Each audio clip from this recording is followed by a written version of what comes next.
Come on in, one and all, as we bring you forward where everybody takes place center stage on pay-per-view from the Western Coast as Stardom, New Japan, CMLL, and AEW opens forward the Forbidden Door, which may not be forbidden, but either way, we welcome in so much more. And this is City Predicting episode number 175, AEW Forbidden Door. Welcome into the discussion.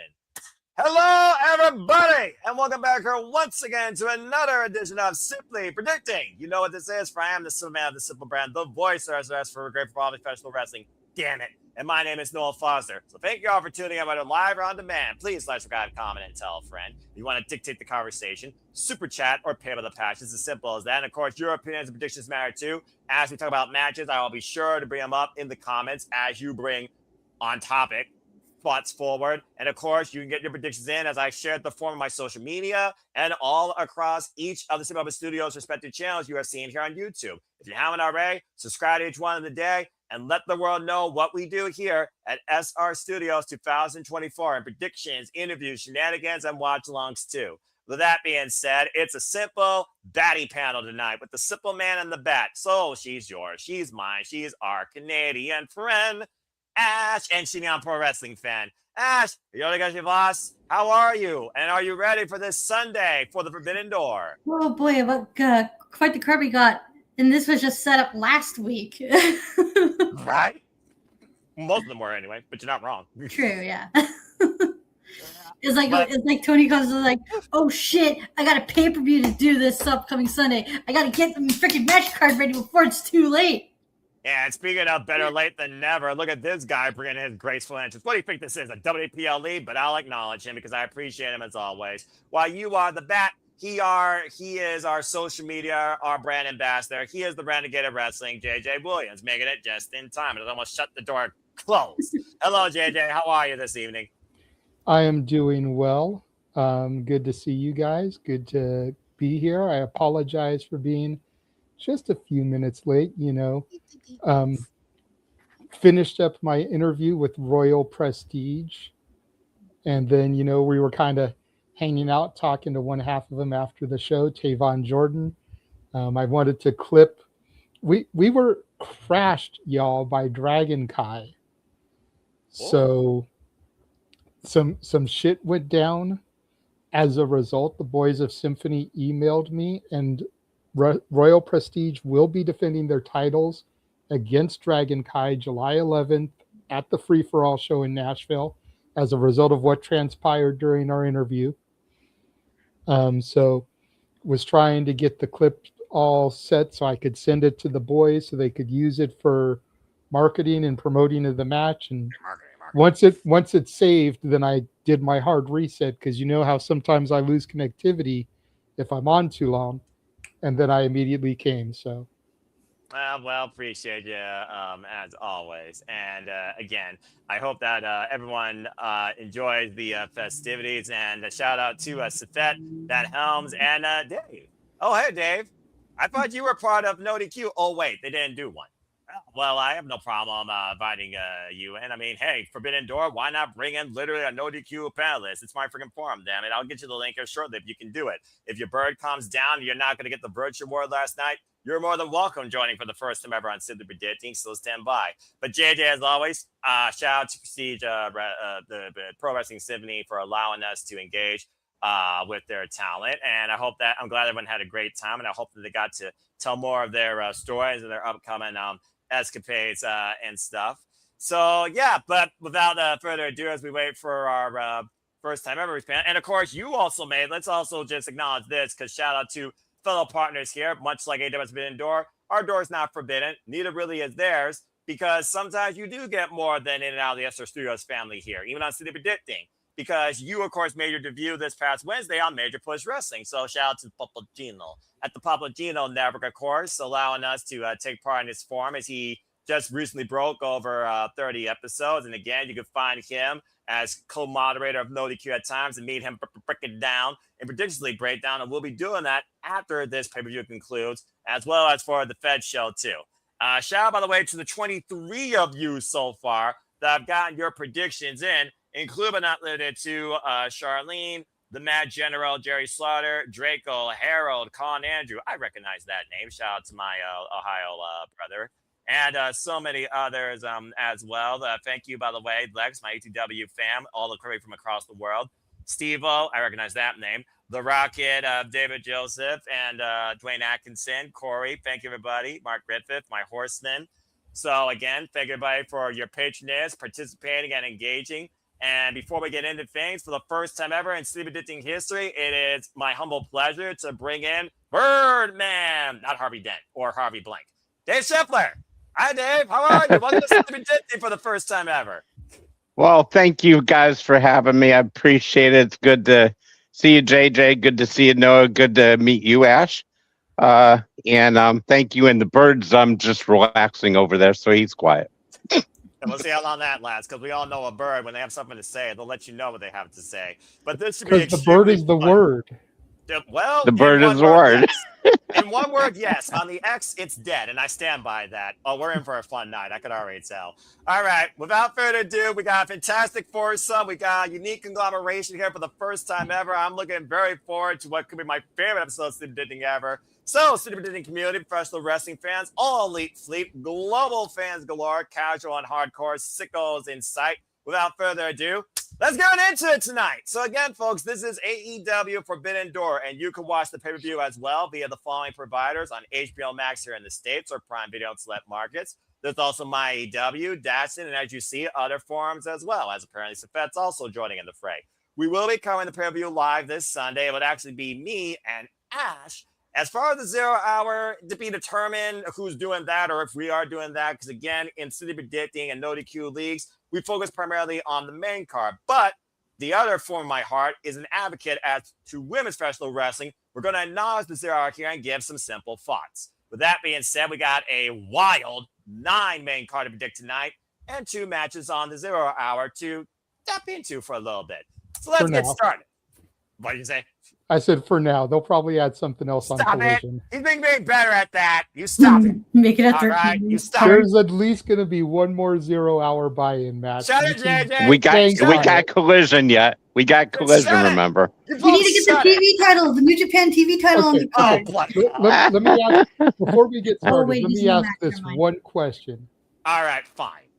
Is anybody else miffed that Persephone is defending the CMLL title on Collision and not on Forbidden Door? Yeah, that could've been a 0 hour hindsight. match.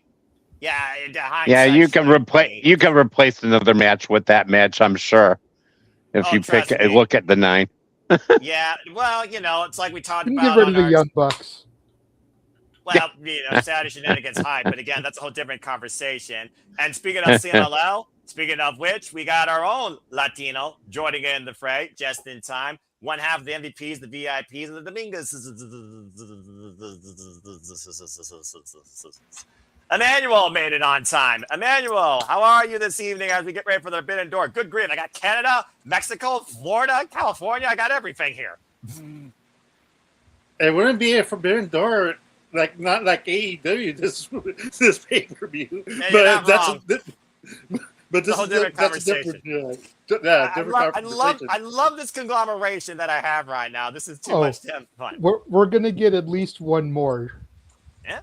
We're probably going to get the other half of the Canadian connection. Oh, Lord. Yeah, Yeah. well, I'll tell you what. As a producer, if he's out of line towards a certain Canadian territory, click. All right, that being said, let's get the frick right into this thing. As I said, we're going to acknowledge the buy-in, talking about these 2 matches that are taking place. One with AEW Women's World Championship implications, tag team. The other one with future AEW Championship implications for a TV title. Because announced tonight and also last night on Dynamite, Sky Blue gets one more chance towards glory, towards the TBS title. Much to the fact that her man held the TNT Championship, she has one last chance to maybe go after the TBS in the short run for survival of the fittest. If she overcomes Stardom's strongest, Micah, former World of Stardom champion, as well as former leader of Empress Nexus Venus, before that group diminished, and of course, called her in Ring of Honor last week in Cincinnati. Along with this match will also be the Divine Dominion, who has accepted Thunder Rosa's open challenge, not for 5 minutes, but for the titles, much like Ty got the chance to Double or Nothing and blew it.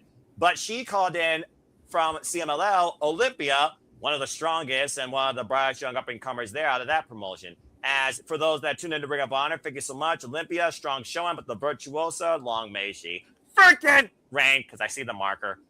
She is still Ring of Honor pure champion and undefeated. But Olympia and Thunder Rosa have a fair share of history, both as competitors and tag partners. And Olympia previously faced Megan Bayne in singles action earlier this year. So I'm looking forward to 3 Colossos and one of the all-time trailblazers across Tijuana in this matchup as well.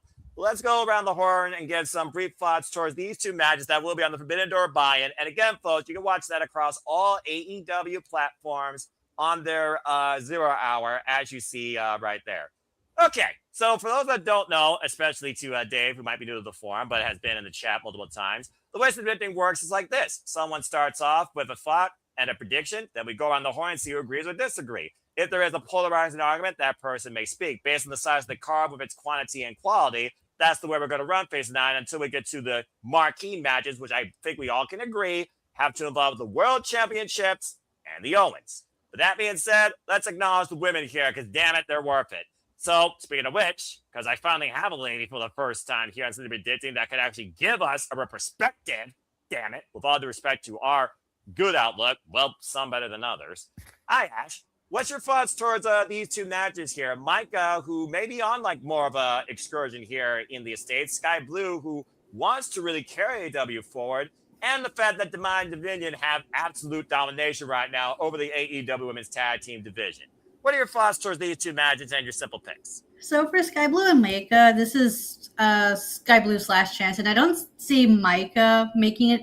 I think this is just like a one-off because it ties in with the Forbidden Door concept, because her being from Stardom and Sky Blue being an AEW contracted wrestler. I think Sky Blue is taking it because I don't see how Micah would be able to come in, especially because Stardom has their tournament going on right now, if I'm not mistaken. Star Grand Prix starts in July. Yeah, so I don't think if she is in that tournament, it would conflict with her other tournament. So I think Sky Blue is winning this.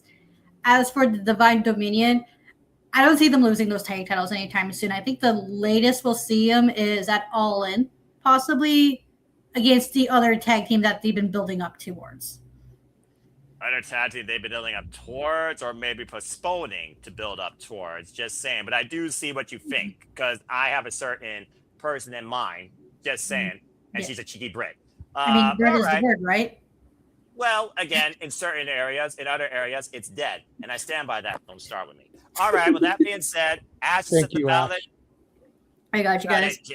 Yeah, we know. Shut it, JJ. So we start the ballot at Divine Dominion and Sky Blue. Yes. Does anyone have a disagreement regarding either of those matches before we move into the main card? Going one there. JJ? Really? I completely agree with Divine Dominion. That's not the issue. And I love me some Sky Blue. But the TBS title is being decided this coming Wednesday in San Diego. Yes. So if the All-Star Grand Prix doesn't start until July 11th, you said? The 5-star Grand Prix. 5-star Grand Prix. Then Micah can still participate in that match on Wednesday and then catch her flight back to Japan to start that tournament. July 18th, by the way, for those that don't know, and the 30 participants have been confirmed, and Micah, of course, is part of the field. So, I love me some Sky Blue, but she lost her spot in the Owen. Do you really think they're going to throw her in this? You know, they need some representation. If everybody from Stardom loses, what's the good in having the partnership? Got to throw somebody a bone here. And I don't think it's going to be Starlight Kid beating Thekla. Talk more about that later. So I think Micah getting the dub here is a fair shout. All right. I do like the fact, though, that you are definitely trying to include more interpromotional showcasing for Stardom on the regular product. And to your point, Survivor the Fittest, you already have Persephone, Hikaru Shida, Chris Statlander, Queen Aminata, Harley Cameron, this is the last spot. But Sky Blue, Mhm. again, her husband is a former TNT champion. Why can't the missus follow maybe in the steps? And Sky Blue has been waiting for that moment towards gold, and this gold particularly for quite a long time. I saw her literally face Chris Statlander here live in my hometown. We saw her involved in that trip at Phil Gear, ironically enough, on the West Coast.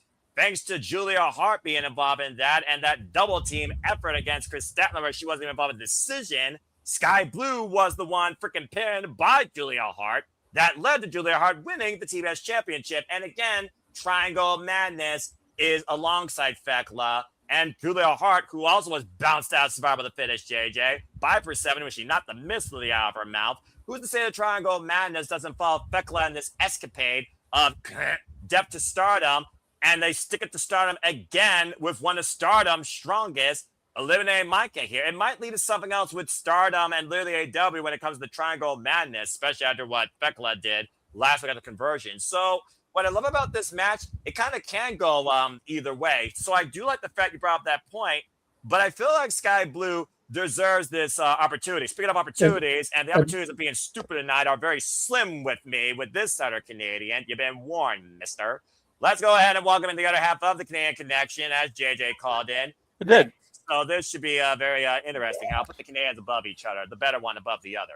That But being said, to your point, I agree that Sky Blue deserves this opportunity, and she is dual contracted, but we have CMLL representation in Survival of the Fittest with Persephone. That's why I think the last spot should be filled by a Stardom person, because the Fair other enough. 4 people are all AEW. all right, well, fair enough. Well, I like that. I like the fact that you did add a different thought towards the TBS Survival of the Fittest, and in continuity, it can make a lot of sense either way. Either way, though, I still think Sky Blue, give it a chance, see what happens, and Divine Dominion, all hail. All right, well, that being said, before we move on into things, Nick, how are you this evening? I'm good. I got to see my first ever promo battle live in person, and it was like absolutely phenomenal. Good We'll stuff. talk about it more later. It was really cool.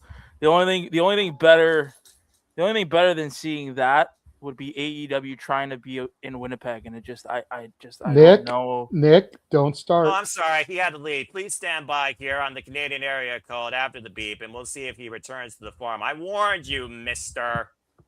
Hello? Seriously. Anybody there? That's strike one. All right. That being said, 3 strikes still applies Canadian. Yeah, this is simply predicting. All I do is bring up comments. Next time he may kick you for good, bro. So shit. leave the Winnipeg Manitoba slander for shenanigans. Oh, I didn't think there was any. I don't know anybody here. We don't know anybody here that's from Manitoba. So I don't know. What do you, honey? I'm not a dick.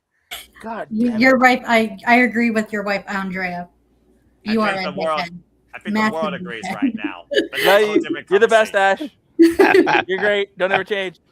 Nice job with the brownie points. Now shut your face. All right, moving on. Let's go into the main card now. Good opening thoughts on the women's contest. Let's get right into the thick of things and what's most important here at Forbidden Door. Much like Double or Nothing is the Owen Hart Foundation tournaments. And as we know, we have both the women and the men. And the winner of this year's Owen Hart Foundation tournaments, they go all in. So let's start with what could be a Cinderella story. Ironically enough, the women's match kicked things off at Double or Nothing in 2024. I can see it in the opener here because, again, I don't think nobody had Maya World and Mercedes Moné on their match card list. But what turned into tragedy that has come a strength in itself that could lead to ultimate triumph is a very realistic possibility here, considering Sabre, the sun god, she unfortunately couldn't vacate the spot due to a back injury. And, of course, Maya World stepped up to the plate. Much to JJ's point, she made her way through the Owen Hart Foundation tournament, being Sky Blue, and her teacher, Athena.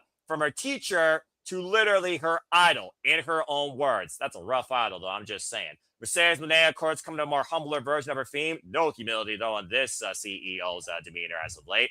Came in after beating Alex Windsor, and, of course, bounced Suzuki out of the tournament in 2 very hard-fought matches. So, once again, we find ourselves with last year's Women's Owen Hart Foundation tournament winner, defending the one title she has left as the CEO lost her entire portfolio over the last calendar year. much to one particular person on the panel, I'm sure, would say to the wrestling business's benefit. And to a degree, he's probably right.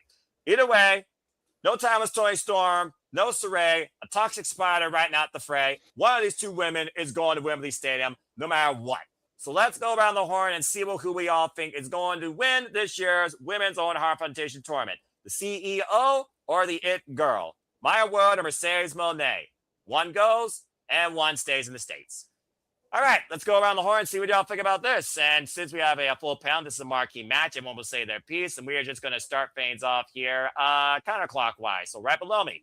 Hi, Emmanuel. Let's start with you. Mercedes Moné or Maya World? Who you got going to Wembley Stadium?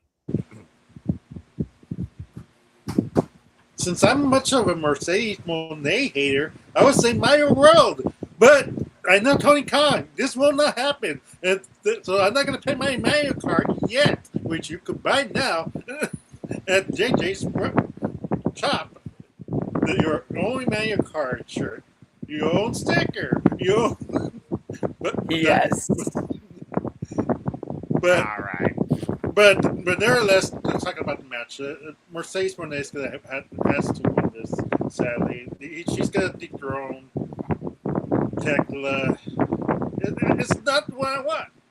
There's a reason why Tony Khan pays so much for Mercedes Moné. Like, and she doesn't win it. Like, then what's the point of wasting all that money to her bank just for her to lose this match? And the redemption arc gets postponed. Like, I don't know how long we want to postpone it for, but it's just like, no offense to Maya World, but Maya World's not gonna fill in those seats for the next pay-per-view. Just saying that as much. All right, fair enough. Thank you for that, Emmanuel. And yeah, I don't blame him. It's red hot in California. It has to be red hot on Sunday, so it's all good. I don't mind the fan thing, especially when it means you got to sustain yourself. JJ, of course, had to do that during NXT predictions. What does that tell you? It's probably hot as hell in the Midwest too. All right, well, thank you, Emmanuel. That being said, he set the balance and CEO. He invested in her for all in. All right, Nick. Now, you've been very vocal about your quote-unquote, what might as well be your catchphrase. It doesn't make sense. Try making sense, Canadian or American, out of this, and who do you got winning this tournament going all in, regardless who has the AEW Women's World Championship? Because much like we're talking about the Men's Championship, I do think there's a certain chance that we might not see Thekla on that marquee if a different person that might be the same type of attitude is also on the marquee. Just saying. But go ahead, Nick, and your Foster's this. Your winner. I'm gonna go. Okay, so if you guys saw my Joey Styles of Dynamite this past Wednesday, Good on you. yeah, it was great, and I said I had problems with the women's Owen, and I still do. There's a lot of things that I think have gone wrong with the women's Owen, especially with the people that are involved. With that being said, I have Maya World winning. Because it just, again, we are in the business of creating new stars. We're in the business of telling week-to-week stories. It's no secret with my views on AEW and wrestling in general. It hasn't been there. The product hasn't been something that you really want to invest your time in. And I've always said, at least for 2026, and we'll kind of talk about it at the end of 2026, going into 2027, I asked, what do I want to see from AEW this year? I want to see Tony have fun with his booking. Give me something. Give me stories that are going to make me invest my time into it. Give me week-to-week television that I'm not going to be bored out of my mind with. Having Maya World truly sets up a story where it's about the underdog.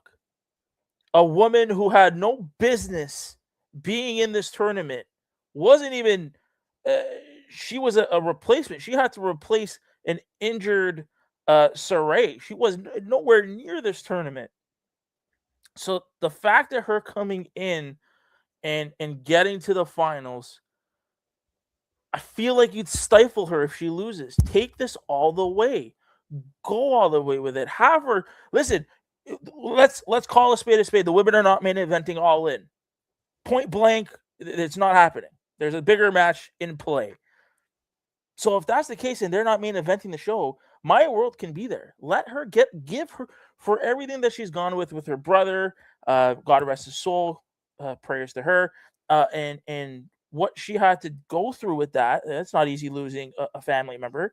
And then kind of where she came from, being thrust into a position where another person burnt their bridges. Give her this moment. Reward her. This doesn't mean, though, Mercedes can't win the title somewhere else. And this is not a shot anywhere, but we still have a pay-per-view in between All In and Forbidden Door. So, with all that being said, I have Maya World winning. I think Tony's gonna shock the world with this one. Give her the underdog story. Make a new star, because that's what we're in the business of doing. Wow. Already we got 1-1. I love it. Okay. And again, very strong points. All right. Well, Dave, time for your mind to shine. We're going to sit predicting. You're literally right now bringing the ballot before we go to JJ. I'm very curious if Dave and JJ somehow could have the same wavelength here based on their seasoned wrestling experience as fans. So, Dave, what do you think about this year's Women's Own Up Edition tournament, and who do you have winning? Both sides is a very compelling point. You got a OMG Cinderella story moment here where tragedy turns into ultimate opportunity that she chose for herself when Tony Khan again literally presented, but only if you felt comfortable in doing it. She told her that professional wrestling is the strength that her little brother literally encouraged in her. While Mercedes Moné, she's been looking for the big one since arriving in AEW and has yet to go her way. Heck, she went All In last year, and it was her first freaking loss. And she had everything going for her. And then since then, she's done nothing but went bankrupt. So, Dave, what do you think? Well, first of all, I want to say hi to Nick and Emmanuel. It's the first time meeting you, gentlemen. Nick had great points. Now, this is what could happen and what I think will happen. Basically, not only that, but if Maya would win, it would also take, even though it's an unofficial belt, it would take the last belt that Moné has, too. Yes. And then she could go back at Redemption, and Maya would have a short title reign, because that would be the place where Moné can win it, and then still go to All In. However, knowing Tony and knowing his booking, I don't think he put Mercedes in this match to lose the Owen Hart. I think Mercedes will win, but I think Maya really should win and continue her story, and as Nick said, God rest her brother, and then make Moné win it at Redemption to redeem herself. But I just somehow think he's not going to wait. I think he's going to not pull that trigger. I think Mercedes will win. All right. 2 Mercedes, 1 Maya. Let's go ahead and see what the predicting community thinks so far that submitted the form. And again, your predictions, folks, they're final 7 p.m. Eastern Standard Time, Sunday night, not a minute later. Looks like right now it is almost 3-1 in favor of, hi, JJ, how fitting, the CEO.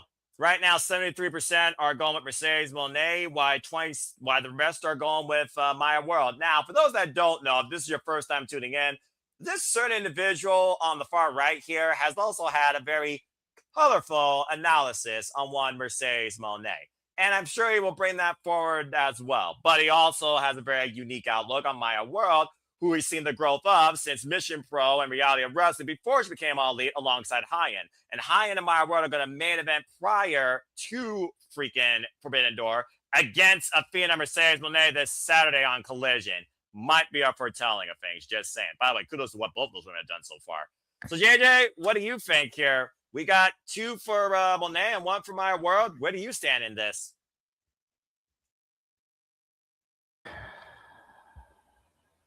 Do I go with my heart or do I go with my head? That's literally what predictions come down to sometimes, my friend. because my heart says Maya World. My heart says let the young upstart defeat her idol, take away the last championship belt that she has yet to lose, let her crash out. You know, do I see Maya World beating Thekla for the title at All In? No. But to the point I think that Dave made, that doesn't mean they can't run it back at Redemption, and Mercedes can get her redemption there. Exactly. You know, and begin her quest. You know, I mean, what's the time limit on an Owen match traditionally? No time limit. There must be a winner. Okay. Because I was going to say, what if it goes to the time limit? It has to be a winner, and Maya World wins in the overtime. And that's why we run it back at Redemption. You'd be calling for the longest women's match in AEW history, though, if that was the case. This is probably accurate, but if there's somebody that can hang with Mercedes, I think Maya can. Because to your point, I've seen her come up. I've seen her progression. I've seen her escalation through the ranks. You know, much like we followed the ascension of one Busta and the Brain, we've kind of been there for a similar journey with Maya World. As I have with Hyan. So if I'm in Las Vegas and I'm putting $100 down, I'm betting on Mercedes. But this is simply predicting. I've got Maya fucking World. Stand by your convictions, my friend. That's all I got to say about that. All right. And that being said, 2-2. Hi, Ash. Hi. So, Ash, what do you think about this whole thing with the AEW Women's World Championship? Of course, we look at the cause and effect, and we'll talk more about that later. It's really up in the air what the outlook of the AEW Women's World Championship is going to be, not just to All In, but really after. I felt like if Timeless Tony Storm wasn't bloody murdered, it'd be a whole different conversation right now. Here I'm pretty more definitive, because I almost feel like we were waiting to write that scene all over again for the bug killing. But that's a whole different conversation for another reality in black and white. So to be fair, the next pay-per-view is called Redemption, right? Do you think Tony Storm gets a redemption there? That's when we find out who murdered her, or is that too early? I mean, Revenge, Ascension, Redemption, they all could play, and and we still don't know. Mina's still on the hunt for the assailant. As far as we know, it's not her. But anyway, continue. Yeah, this can go either way, because I've been impressed with Maya World, especially during the tournament, because having her win it would be just such a beautiful Cinderella story. However, with that being said, Mercedes Moné does really well in tournaments, and this is her last belt she has to lose. But I just said Spafford is I don't see her losing the tournament, though. I see her winning and using her belt to go all in. And I know a lot of people are thinking, like, well, what if Thekla retains that? Like, what if Thekla goes in all in at the champion? But who's to say?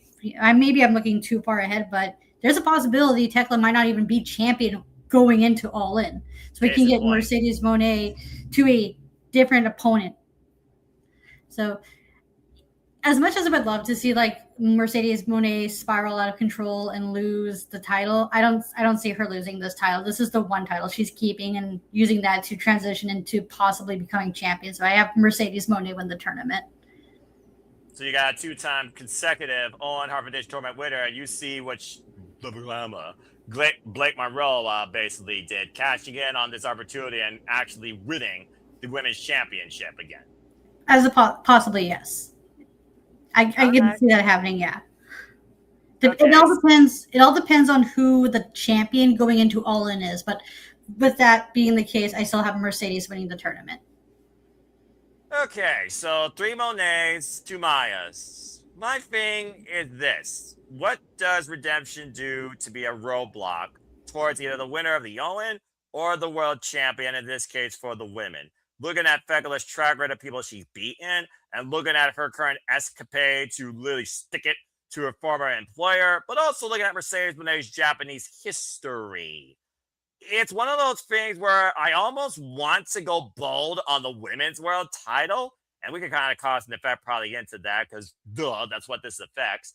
But it's just one of those things right now. Again, 5-Star Grand Prix also coming up, and I believe Starlight Kid is also involved in that. That I just don't know right now who I see carrying the women's division beyond All In.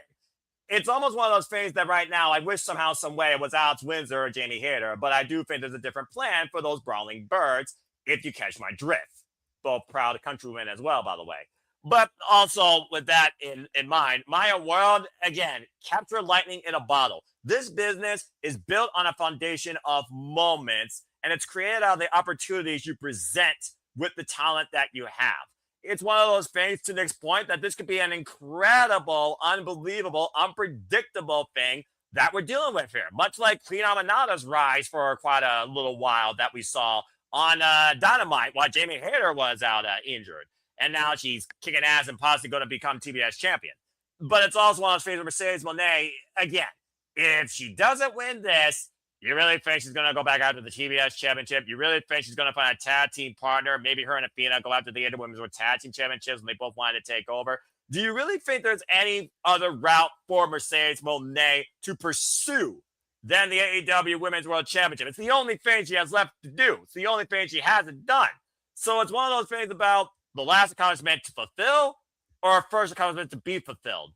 And right now, well, considering I'm also in the lead, and I do think AEW likes to go a little bit bolder than some other places, especially under these special scenarios where they showcase more younger talent. I've already seen the way that she captured Athena. I can see her doing the same thing to Mercedes Moné. I'm going to capture lightning in a bottle on this one. I'm going to say that Myra wins it. She's made me bought into it. She's made me believe it. And like you said, redemption could be an arc that changes the narrative. It's about what you do right now versus what it leads to in the end of fulfillment. I got Maya World. I think she's going to surprise Mercedes Moné, much like Moné beat Jamie Hayter last year with a surprise roll-up, by the way. It wasn't like she knocked her the F out or made her tap out. I think Maya's going to upset Moné to the point she's going to make a mistake, capture for the pin, run off, much like Mercedes Moné, and claim the accomplishment. I'm going to let Maya World win in this year's Owen Hart Foundation tournament for the women. Nick, I do see your hand before we move on. What you got to say real quick? And Charles, good to see you in the chat. You're also muted. Botch. Yeah, Botch. I just want to point out because I was listening to a little bit of the Forbidden Door media call. And kind of looking about it online. And I got a quote that I just want to present to everybody. Who knows? This might change people's perception. I this is coming from Wrestle Purists on Twitter. Shout out to them because they do some great work. And they go on to say in this tweet that Tony Khan praised Maya World as someone who's been working hard and is eager to take every opportunity in AEW. Tony on the media call noted that Maya was offered time off and everybody would understood, obviously for the reasons we've already said. Yes. But you wanted to go to work. So taking it in that perspective, and this is why I said this is something that you only get this once. This only happens once. And the fact that this woman, this young lady, her family member passed away tragically.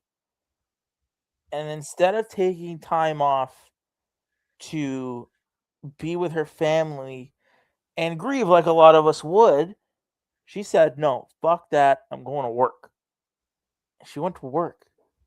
You know what I mean? Like that's just crazy. So that's why, like, I don't know. I just wanted to bring that up to you guys and just see if that changed anybody's mind, whoever said Moné.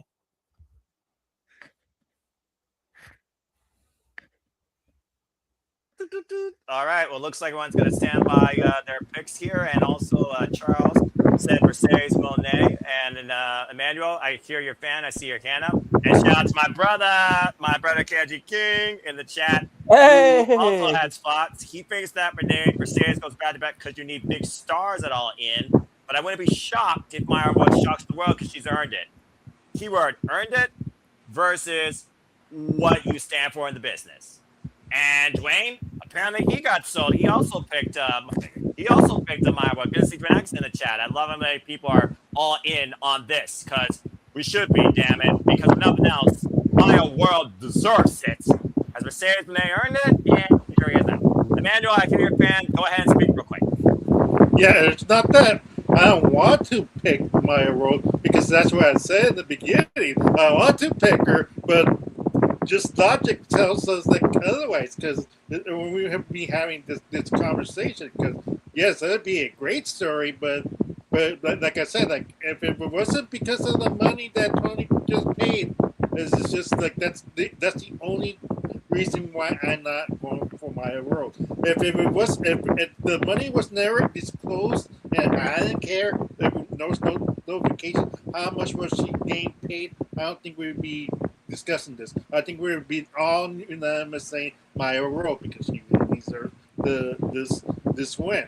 But since we know now know how much she was offered, then yeah, it's like it's kind of obvious. Like you have to get your investment back, like any business would. Well, at the end of the day, sometimes business does indeed outweigh merit. But I think in this case, we all want to see merit succeed because Maya World has demonstrated it above and beyond anybody's expectations, both in her ability and in her mentality. Those two things alone, in my opinion, already prove that she is beyond worth going after the AEW Women's World Championship, let alone getting this accomplishment. So good luck to both. But Maya World, honestly, I think more people now are literally holding out for you and saying that you don't deserve it. You damn sure are going to earn it, or you should. Good luck to both. All right. Well, as we segue into a shift of discussion here, now we're going to look at something that might ring up awesomeness or maybe a generational mid-card madness or mindset madness, you tell me. As Cajun Cope, hey, look at that, 2 Canadians, and I got 2 Canadians here, how ironic. Cajun Cope defend the AEW Tag Team Champions against the Dogs, Clark Connors and David Finlay, where, again, the chorus veterans here kind of see the Dogs in themselves in a way. They remind them of themselves when they were younger. Straight up, we know how this really came ahead. After Double or Nothing, where Cajun Cole brought back, I still can't believe disposable cameras are a fucking thing in 2026. What the hell? Try to bring back the 5-second pose. The Dogs assaulted them, and they made a shirt out of it and got their own pose, much like the Emmanuel shirt you get at the SR Studio show. Also, damn you. That being said, Clark Connors, David Finlay, they've kind of been going back and forth as of late against Cajun Cope, who came back with a vengeance, assaulting them.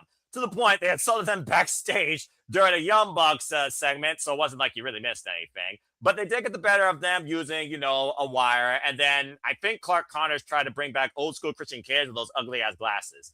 Nonetheless, it's Cajun Cope's first defense of the AEW World Tag Team Championships against the very hungry David Finlay Clark Connors, who they're walking in for the door to spay and neuter, Bob Barker treatment, or whoever hosts Price is Right up in Canada. I think it's Harry Mandel, who does like a primetime special. Yeah, so that's the nighttime one. That's the nighttime. We still get regular daytime Price is Right hosted by Drew Carey. They still can't hold a torch to Bob Barker, but kudos to keeping the IP alive by the shirt. That being said, let's go ahead and pick a Canadian's brand regarding Cajun Cope and see if anyone agrees or disagrees and move on from there. Hi, Nick. So, again, you were on the call on Dynamite last night. If you did solo, by the way, mad respect to you, and I hope everybody supported Nick and enjoyed him. And if his wife got involved or he engaged with his wife during that, I hope they enjoyed that too. Shout out to the Mrs. Ferrantes. Follow her works today. Go buy him. Nick, what do you think about Cajun Cope so far? Now they are the champions. Now they're being hunted by the Dogs. Something tells me, though, they're about to slaughter them. This is their first defense, but hey, kudos to them taking this opportunity. What do you think about this tag title match and who you got winning? I mean, it's Cajun Cope, not even a question. This feud is literally no, it's true. Listen, this feud, the Dog, ever since, and this is one of those things where I shake my head at Tony because the Dogs is a trio they should have had the trios titles already, and he should have But been it building did, the. and then they lost them. No, At Dynasty, in Canada. no. Yes, It's a they did. fucking travesty. No, they we can go on to a rant about the trios division. Anyways, Don't do that. exactly. But regardless, I have Cage and Cope winning. This is just they need to get a win in. This is their first feud in winning, because we're gonna set up what is hopefully a very big summer for the tag team division. You know, it's a new day. It's a new day in AEW. I see what he's doing. It's a And new yes, day in AEW. So hopefully not a lot of guns are running around. But with that being said, Cage and Cope, we're gearing up for something special come All In. So I have them winning. Oh, there you go. Simple enough. Now, does anyone have a disagreement, or shall I move on? Going once, going twice. Okay. Yeah, I feel like this was a no-brainer. Sometimes predictability really isn't a bad thing, especially if it's a buffer towards a better thing. And I'm on Nick's mindset about there being bigger and better opportunities and things for the tag division ahead, especially if Adam Copeland is due to maybe put up the boots later on at Wrestle Dream in Canada, But again, still speculation, not actuation. Dave, I did see your camera quick. You got something to say? Yeah, I totally agree. I was going to go exactly where Nick went. Yeah. I think it's not only going to be a new day, but there's going to be whether it be 3 or 4 teams, I think we're going to have a nice ladder match at All In. That's going to be very fun to watch. I just have a feeling that's what's coming up. I have been calling that from the jump. It was Exactly. I've been saying it was going to be Cage and Cope versus the Bucks versus FTR as the new Hardys, Dudleys, ENC. However, with the news of FTR this week saying that they're taking a hiatus, the Dynamite after Redemption is where, Nick? Detroit City, Detroit, Michigan. Yes. The machine 90 gun days will be up come the Friday. So I think the machine guns will debut there. Yeah. It'll be Cage and Cope versus the Bucks versus the Guns. And then just to add a little bit of callback, and I said this, I think last night in the space with Carlos. I either said it on the show with Nick or I said it in the space with Carlos. For a little bit of callback, you have the 3 teams in the ring at All In. The match is about to begin. Tony Khan comes out, or somebody comes out to make a big announcement. Another team is going to join you in this match. Yeah. And we get some variation of a New Day theme. And it's the New Day coming out to be the 4th. And it's a callback to when they the hosted Hardys Mania, came out and added the Hardys to the match. Mm-hmm. Now they're the team being added instead of being the ones to add the team. So it's a nice little callback, especially since All In is essentially AEW's WrestleMania. It's just still one night instead of 2 nights. I'm glad it is. You can't see. Go ahead, Dave. And you can't see Cope and Edge losing, or Cope and Christian losing either, because Redemption's in Canada, so they grab the titles when they go there anyways. Well, at least they gotta walk in as champions. It doesn't mean that they can't, lose them there. I'm just saying. No way. No way. Just put it out there. I'm just saying. Just put it out there. How many fades has Canada lost? I'm just saying. Dude, I'm not saying it. I'm not saying anything. Okay. Just to Noah's point, and not to entertain Canada as losers, because when was the last time the Leafs won the Stanley Cup? 1967. When did the Detroit Tigers actually last won something? 1984, wasn't it?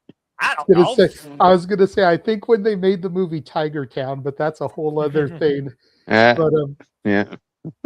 Jesus. But Redemption, the 90 days would be up by Redemption. So you could, in theory, have the Guns take the belts off of them at Redemption. Then the celebration is in Detroit. Yeah. the next night on Eh. Dynamite. Oof. But I think it would be better to debut him in Detroit though, because I that was agree. the one thing where WWE fucked up. Ash talked about that a little bit on Mhm. TISM. They debuted the Guns somewhere where the Guns didn't have like a home base of fans. Yeah. Yeah, and it was quiet when they first came So out. if you debut him in Detroit, that makes more sense. Yeah, you actually want to hear the Arsenal go off like a 21-gun salute for Pete freaking sake. And Generation Me and the Morrison Machine Guns in a bygone life of what was TNA actually had damn ladder matches. Good times. Good times. I just the real question becomes, and you guys know me when I and Dave, you can agree with me if you know. Kind of my point of I have view. in the middle of the bottom row, by the way, too. This is a unique set. The way I kind of judge pay-per-views or AEW in general, to those people that don't know, I take it, from that first show coming out of the pay-per-view to the next pay-per-view, and that's how I kind of I generally I judge it based on a block. My question now becomes it's not so much this match, because again, we know you'd be stupid not to say that Cope and Christian are winning. Well, to be honest with you, you might have somebody in that argument, or they just hit the wrong button or drunk. 'Cause believe it or not, it's not unanimous. One person picked the dogs. Wow. Oh, anyways, I don't know who that guy is. Who? Yeah, who? I have no idea. I don't look at who. I just look at the overall poll. But the real question becomes, what is Cage and Cope doing at Redemption? We saw them tease last night the Bucks. Yes. Do you run Cage and Cope versus the Bucks just singles and that's it at Redemption? And then you have FTR. Again, I know that FTR said that they wanted to take their hiatus, but listen, let's call a spade a spade. People lie all the time. Right? So oh yeah. What's to say that FTR doesn't come back from their hiatus and cost the Bucks the titles at Redemption? I can see it. Or they could just take out everybody. They could take out everybody and just make it no match at that point too, because they have beefs against both teams. And there's not been, to my knowledge, a disqualification yet on an AEW pay-per-view. Yeah, but see, Tony's thing is, and we all know Tony, if he's putting something on a show, you're getting it. It's not that you're not. This isn't a WWE thing where they promote a match and then you don't get it. I think they're gonna get it. Like, if they promote that match, they'll get it. So that's the thing, is what are we doing coming out of this show? Are we doing Bucks and Cope? Bucks and CNC? I would like to see that. Just for the love of God, once this stuff is done with the dogs, I don't want to see any other bottom, not to say that the dogs are bottom feeders, but I don't want to see any. I want to see top quality. We're going to be at a point with this tag team division where we need to see top quality acts, especially if people like the New Day and the Motor City Machine Guns are coming into the company. The tag team division needs to step up now. So I don't want it. Listen, love the dogs. I don't need to see them challenging for the tag team titles. I don't need to see Top Flight. I don't need to see any other Ring of Honor. I don't need to see LFI. I don't need to see Ring of Honor. Let's start getting to the tag division where it needs to be. Well, you got the person to get back. So I can definitely see business being picked out because they're in the business now of hurting people for money, but it doesn't mean it can't lead to championship glory. JJ, I see you again before we move on. See, this was supposed to be a simple conversation. Somebody said Edge and Christian. Everyone agreed we were supposed to move the fuck on. And then Nick decided to turn it into an analysis. And then here you all guys booking all in. By the way, Tony Khan, JJ, Dave, Nick, they'll work for you for creative, by the way, in case you need more hints. And to Safet, love you, bro, but that's why we booked the New Day coming in at All In, because 90 days would be over by there. We fucking know they got 90 days. Thank you very much. Yeah, I mean, We already knew that, but okay. Way to put him on the spot. Continue. To counterpoint you though, Nick, I could see Cage and Cope wanting to put over a younger team as the grizzled veterans. Exactly. Instead of just giving it back to the Bucks, instead of giving it back to the Machine Guns or giving it back to the New Day. And granted, Cage and Cope never got to have matches with those teams. Get it. But I could see them wanting to put over a Busta and the Brain. I could see them wanting to put over a Rascals. I could see them wanting to put over Infantry. Yeah.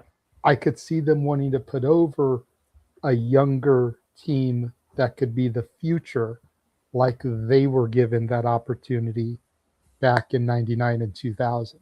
Well, this business is all about evolution. So great talk, Nick and JJ, as I restore fans. But this is what happens to the addicting, folks. Anything but. Welcome to the conversation, Dave, because sometimes someone has to steer into fantasy booking territory or what if. Well, let me just say, Dave. Well, no, I gotta say.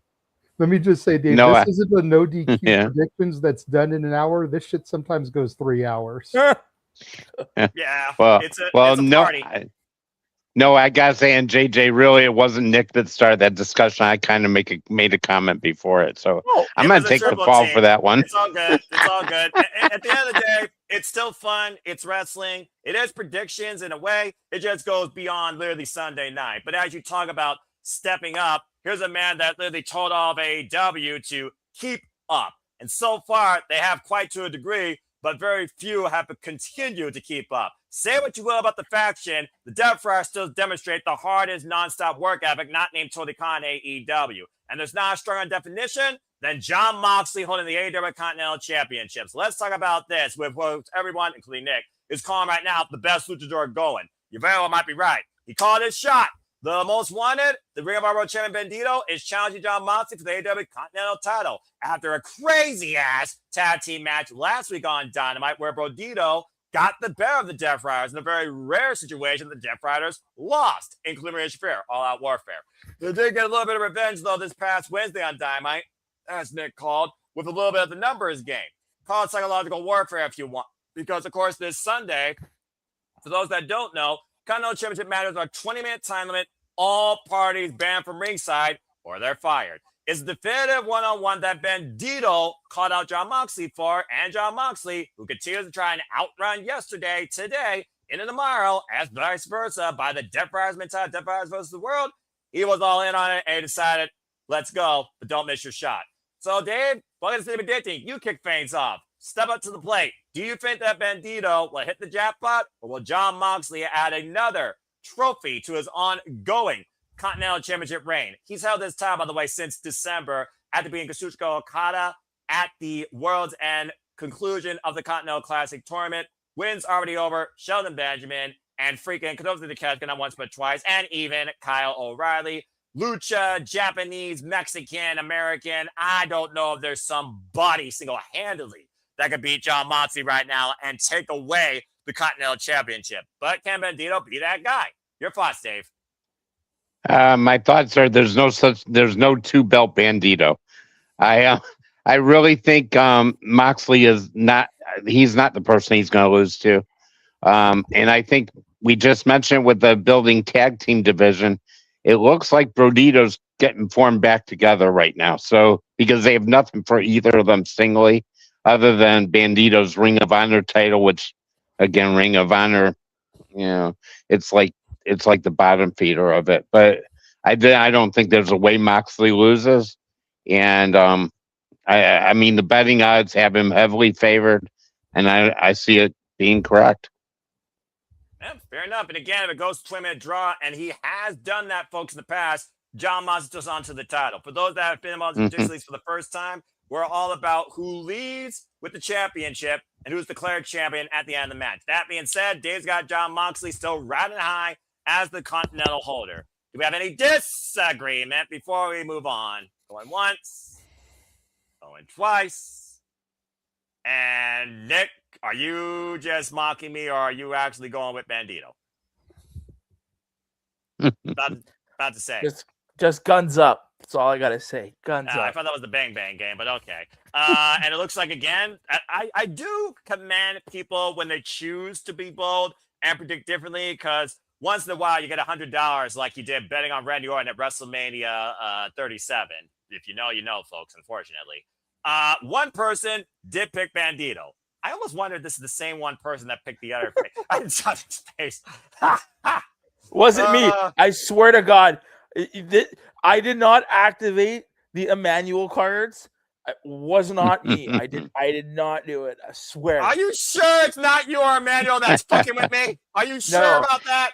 No. The only thing All the only thing I predict from this match, and I swear to God, Tony, if we don't see fucking Jay White this weekend, I'm gonna be There it is. I'm gonna be pissed, dude. It's like, how bad of an injury? He's definitely missed. Jay White is missed. Definitely.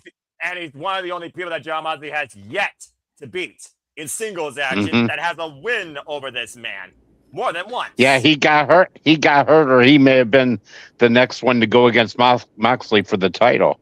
Well, and I think that been during that time, yeah. Well, if we run it back and we roll back the tape, the reason why roll it. The reason why what's his face? What wasn't in the Owen Hart last year? Was because of Death Riders and John, right? So that's correct.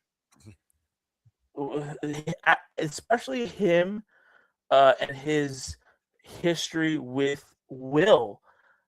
That's another layer.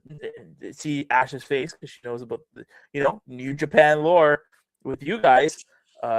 Jay White and Will are very familiar with each other, so I mean, just adding him into that storyline, it just makes sense. Hurry the fuck up, Jay. Hurry up. Again, we don't know anything beyond our screens. Truly, seeing is reality. We'll see what happens if you breathe with the switch for once again. Either way, we're all definitively on this case the same number of Death Riders, by the way. I guess that makes you Maria and Shafir, even though you're usually the solution, not the problem. By default, yeah.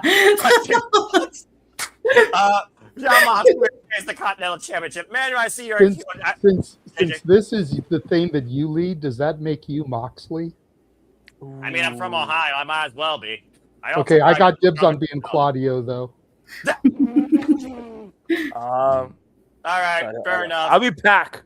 Yeah. You are a bastard at times. Emmanuel can be Daniel Garcia. I'll be Daniel Garcia. That means Emmanuel should be Yuta. There's our future tag team champions in Ring of Honor. All right, moving on. I guess we're now the Death Riders. Damn. All right. Oh, no, I think I've got more of the Yuta hair. Noah, I was about to say, like, remember once upon a time, a couple months ago, we've been talking about how the Death Riders was going to kick out John Moxley. How did that go? That's true, right? Like I said, it's not about a Godfather, off with the heads leader, it too Brutus storyline. It's a mentality on professional wrestling work ethic that the Death Riders have set that so far has been unmatched by anybody else in AEW. They don't give zero fucks what you think beyond that. Death Riders versus the world. Might as well be me versus the world when I don't give zero fucks about anyone else on the internet. All right, so yeah, I guess I am John Moxley. Fuck it, I'll take it. Shoot, I'm the definitive all-league winner at this point, so why not? You all are chasing me. All right, let's go ahead and move on. Good stuff, everybody. Welcome again, Dave. I hope that you're enjoying this. This isn't your last. I love it. I love it, all guys. Right. Now we move on to JJ, who gets to talk about his favorite team. You know what? I'm not going to do that to you, but I am going to. No, I am going to do that to him because he's still familiar with them. Fuck it, it's California. Let's go ahead and talk about this literal interpromotional triple threat as the Young Bucks take on Sky Team, Mystical and Mascara Dorado. Who might I add? They're going to challenge those Fellowship Anomalies for the Ring of Honor World Tag Team Champions. And yes, the reason Beast Moto's in here, visa issues. In fact, several talents had visa issues, which is why this card has actually been changed up. Kudos to Tony Khan and still making something. The Young Bucks, JJ's favorite tag team, if you know, you know, folks, and Shigeru Takagi and Titan of New Japan Pro Wrestling Unbound Company. Simply put, folks, it's CMLL versus AEW versus New Japan Pro Wrestling in a triple threat tag team match. So straight up, it's exhibition. And sometimes at pay-per-view, you get that type of thing, just cuz. Especially when it comes to representing more than one company. Surprised me they would have the Evolve Championship on NXT PLEs, but that's a whole different conversation. That being said, I'm sure it's going to make this short, sweet, and simple, considering what we might be building to, that Nick, Dave, and JJ, their own triple threat, teamed up on trying to write for the rest of the summer. So JJ, simply put, what team you got winning, what brand you got winning this triple threat tag team match? Short, sweet, and to the point. The match is happening in California. Dynamite is in California. AEW is winning this. Rod and Todd Flanders walk out as the winners of this match. I have not heard that for a while. I think that's the first time Dave heard that live. Okay. Shout out to Matt Hostetter, because I know he usually pops in the chat. He uses it all the time, Noah. I hear this. I hear it all. Because I've started to call him Rod and Todd now. But yeah, everybody knows my disdain for the Young Bucks. But as Noah pointed out, we're going to build toward the Bucks versus Cage and Cope. You don't get there by letting any of the other teams that aren't going to be around for the next 3.5 months, except for a maybe random collision match, just because we might see Mascara Dorado and Mystico for Grand Slam Mexico, but that's August. Yeah. You know, the Young Bucks are walking out of this with the dub here. All right. Well, let's go ahead and see if there is actually a different team disagreement before we move on. Because again, it's a triple threat. Maybe someone will surprise me. Young Bucks is the first bout for the win. Anyone got a different team in mind under any sort of circumstance? Keep in mind, Young Bucks don't have to be involved in the decision. Go on. Really? What, Nick? What team? As soon as he unmutes himself. Technology, folks. Steven and Canada. Technology. Right. This would be it. I think this would be a really great time to debut a real Forbidden Door. Because, usually when you say his name, he appears. So, I wish Joe Hendry was here at Forbidden Door. God, fuck you! His name and he appears. I believe in Joe Hendry. I got the once. I got the Bucks winning. All right, fair enough.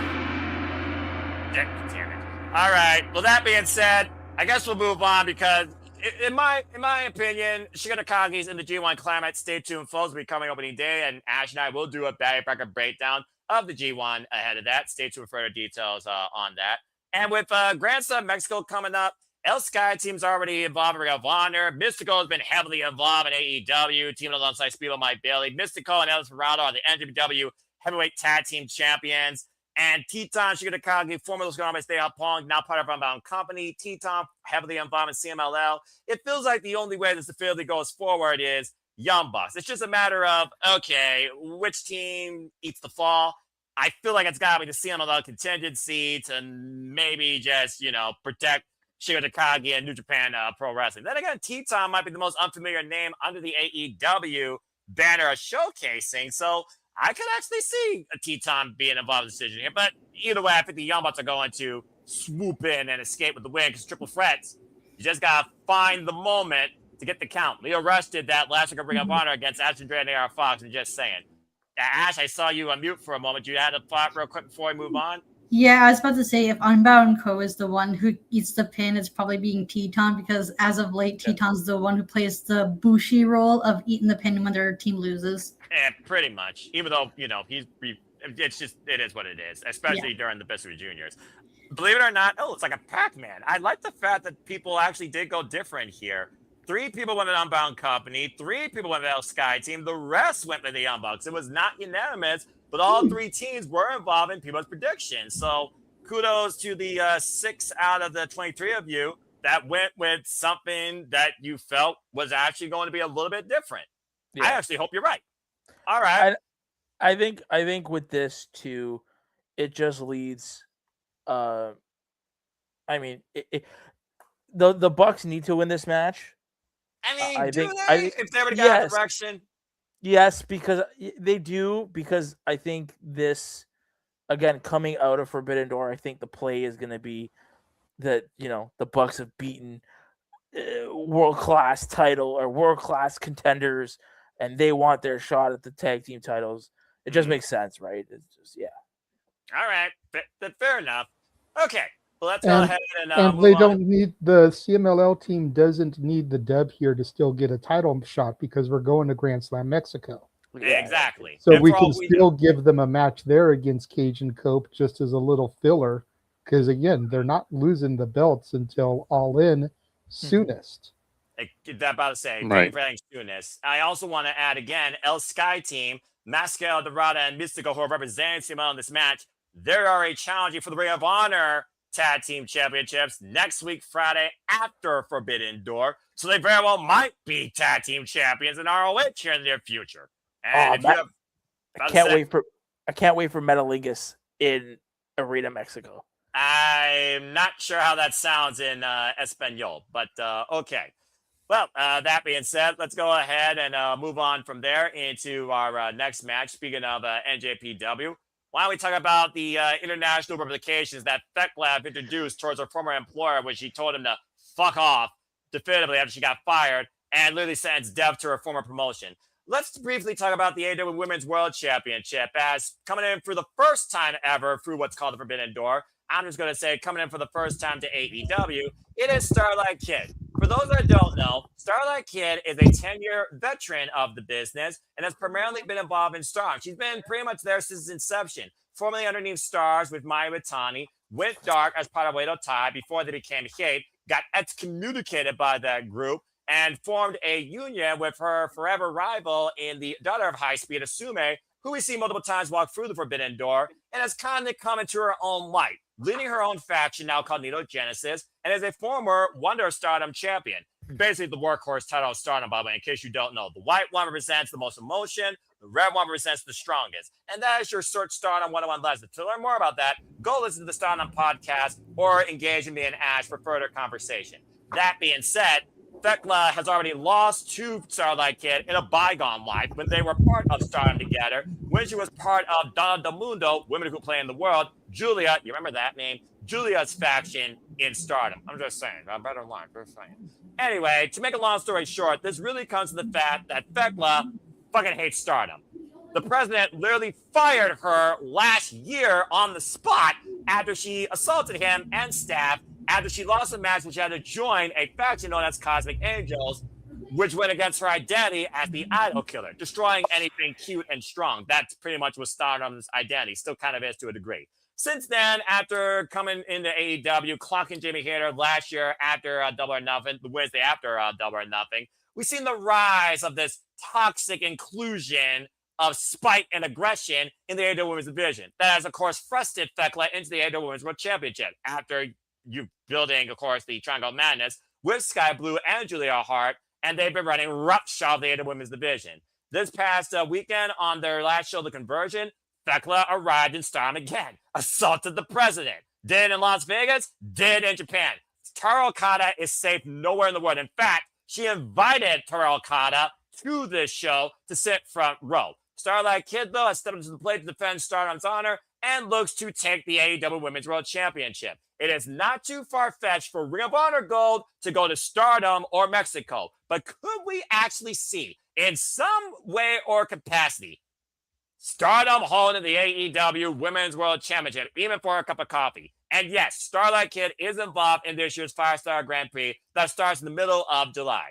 That being said, let's go and lend our thoughts to the women of Stardom and AEW regarding the AEW Women's World Championship.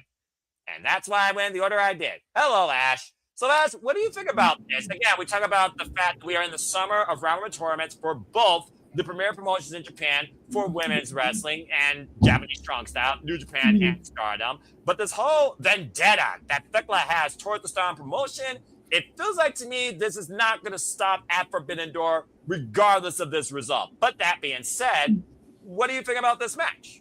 I am looking forward to this match because I've heard many good things about Starlight Kid. I've seen clips and highlights of her in Oh my god, I absolutely love her. She is both scary and adorable. It is amazing. I There's love a her reason why so El much. Desperado endorses her so much I too. love her so much. I can't wait to see her in action. She's I just, love this oh Patty my demeanor. god. Oh my god. I can't speak enough about her. I'm looking forward to this match. I can't wait for her to see what she's all about. And with that being said, I see Thekla retaining. Because Deep in the all right. yeah, because I don't think Starlight, as much as I would love the idea that friends of mine have been pitching that Starlight Kid being the mascot and the face of Stardom, getting the AEW title off of Tekla, which would be freaking amazing because, it'd be nice for a change for a Japanese wrestling company to take an AEW title because I'm sick and tired of it being the other way around, but we'll get there when we get to that point. But, We'll get there with the next match. I'm sure you'll talk more about that here shortly, but continue. Oh, absolutely. I am. Rest assured. Yeah. So I see Tekla retaining, and who's to say they can still work that into the tournament, and who's to say the winner of the tournament not only wins the Wonder World Stardom title, that's the title's name, yeah? The World of Stardom Championship. Okay, yeah. They could do possibly maybe a title versus title situation. That is, if Tekla still has the title, that's could be a thing, but yeah, I don't see Thekla losing the title to Starlight Kid. Okay. Well, that being said, Ash has set the bout to the AEW Women's World Championship to Thekla retaining by any means necessary. Madness, Sky Blue, Julia Hart, Miss, Brass Knuckles, and we've seen her run, by the way, if you looked at her matches against Alex Windsor, Persephone, freaking Julia Jamie Hayter, and Mina Shirakawa. It's been a hell of a run for the AEW Women's World Champion. I'm just saying, especially out of that crazy ass 4-way at Double or Nothing. That being said, she got Thekla retaining. Does anybody have Starlight Kid winning? Going once, going twice. JJ? I'm not 100% on her winning, but I feel like the Owen match and this match really go hand in hand, because if Thekla retains, Mercedes shouldn't win. You got a heel versus heel at All In. Right. You would want Maya World to then win. That way you've got the baby face versus the heel. So if Mercedes is going to win the Owen, you should move the belt to Starlight Kid. If even just for a couple of months, because then you've got Mercedes, the evil boss CEO bitch, defeating the beloved Starlight Kid. Fair thought. And again, So, like I said, so it's very much a symbiotic relationship, the yin and the yang. right? And placement on the card, I think, is big when it comes to this match. Mm-hmm. Is this after the Owen? Is this before the Owen? I feel like it should be after. Honestly. This match. But if it's after the Owen and Mercedes is won, theoretically speaking, I feel like you know who's going to win this match and vice versa. Like, true. It's and I'm sorry, because I know I'm opening up for a whole other can of worms. Really Nick wants to speak. Emmanuel's got his hand up now. Well, to be fair, it's a Dave's world one to speak. I'm sorry. It's okay. I'm sorry, you know what? You know what? Look at the timer. We're actually doing great here. And let's be honest. We're putting stock into All In, into the World Championships, into what is. That's what wrestling should be, damn it. So that being said, this is good. And I actually welcome this because, like you said, we're looking at Sunday in predictions. But with redemption in between, there's so much that could change even there that affects All In outside the Own Competition Tournament winner. And that's not even 100% safe based on what we're thinking. Speaking of which...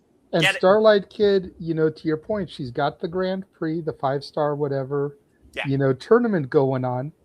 So she wouldn't be able to be at Redemption, but the tournament would probably be over come All In. So she'd be able to defend the title there. and she could just cut a couple of like promos to send into Dynamite in the meantime to keep her fresh on television, via satellite type shit.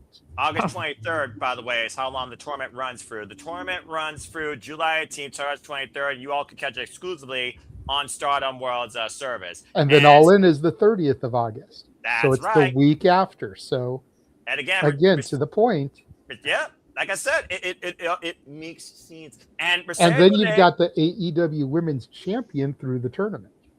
Yeah, that should be an interesting representation. Though, then again, that risks also anybody that beats her possibly challenging for that title. And we've already seen a change of the guard for the World of Stardom Championship. Crazy Girl Suzuki is the new World of Stardom Champion, finally. So I'm looking forward to that run.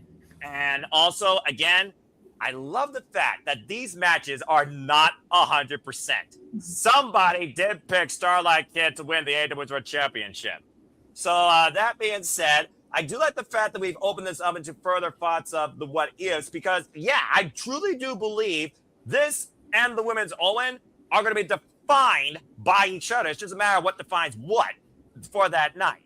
Now, Amanda, I did see your hand with you guys super quick before we move on to Nash. I think I saw your mouth go, so you must have had a baddie thoughts. You'll go, and then we'll move on to our next, where you just had your little TED Talk tidbit about titles and companies. How fitting that I saved that match after this. Amanda, we got to say it real quick. Nothing much to add, but I just gotta tell to JJ, who's not to say that Tony might turn Mercedes baby face in this couple of work. I just say like her weird things have happened. You've got a point there, but I don't see it happening just yet. I just say like there's an X amount of days to build Mercedes as a baby face. Her she's been healed how long now? Her entire AEW run. Yeah, I don't think you would start that until Redemption, hence the name of the pay-per-view. Redemption. Mercedes loses her belt at Forbidden Door, and then the next pay-per-view is the beginning of her redemption arc. You almost thought her theme being more, what's the word I'm looking for? Sympathetic feeling would be her own form of redeeming herself. And really quickly, Noah, who did you say that we want when we were talking earlier before I gave my thoughts? Mina. What the hell? Oh, wow, you've been busy on Teespring. Okay. All right. It's your very own We Want Mina shirt. I'm surrounded by buffoons. All right. Well, thank you, Emmanuel. Ash, you got a part real quick before we move on here. And Nick, I think you also had some. I wasn't sure if you had something because I didn't see your hand up. But Nick and Dave both had something. Oh, okay. I'm sorry. Ash, go ahead. Then I'll give the gentleman their due. Yeah, I was thinking because that's what I was thinking about too. Because I was thinking maybe the winner of the Owen Hart tournament determines if Thekla retains or not. But at the same time, who's to say Thekla can lose her title before All In? Because keep in mind, Thekla won her title at a random ass episode of Dynamite. Exactly. Well, who's to say she doesn't lose at Dynamite as well? Because it's not guaranteed that she walks in All In as champion. So there's a high possibility that she could lose the title before then, opening the door for a Mercedes versus whoever is champion at that time, if Mercedes does win the tournament. Yeah, how many times have we seen the AEW Women's World Championship change hands, by the way, on special Dynamites or special stipulation matches in main events? I'm just saying. The only person I think that would make sense would be Athena, and they're not giving her any fucking wins on AEW television. Well, considering the long-term future with Athena Mercedes, you would be correct, and Mercedes on the other side of that marquee. All right. Nick, what you got to say real quick? Then we'll go to Dave, then we'll move on to our next match.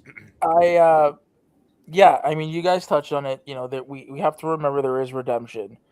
What I think should happen is, remember, the winner of the Owen gets the main event at All In.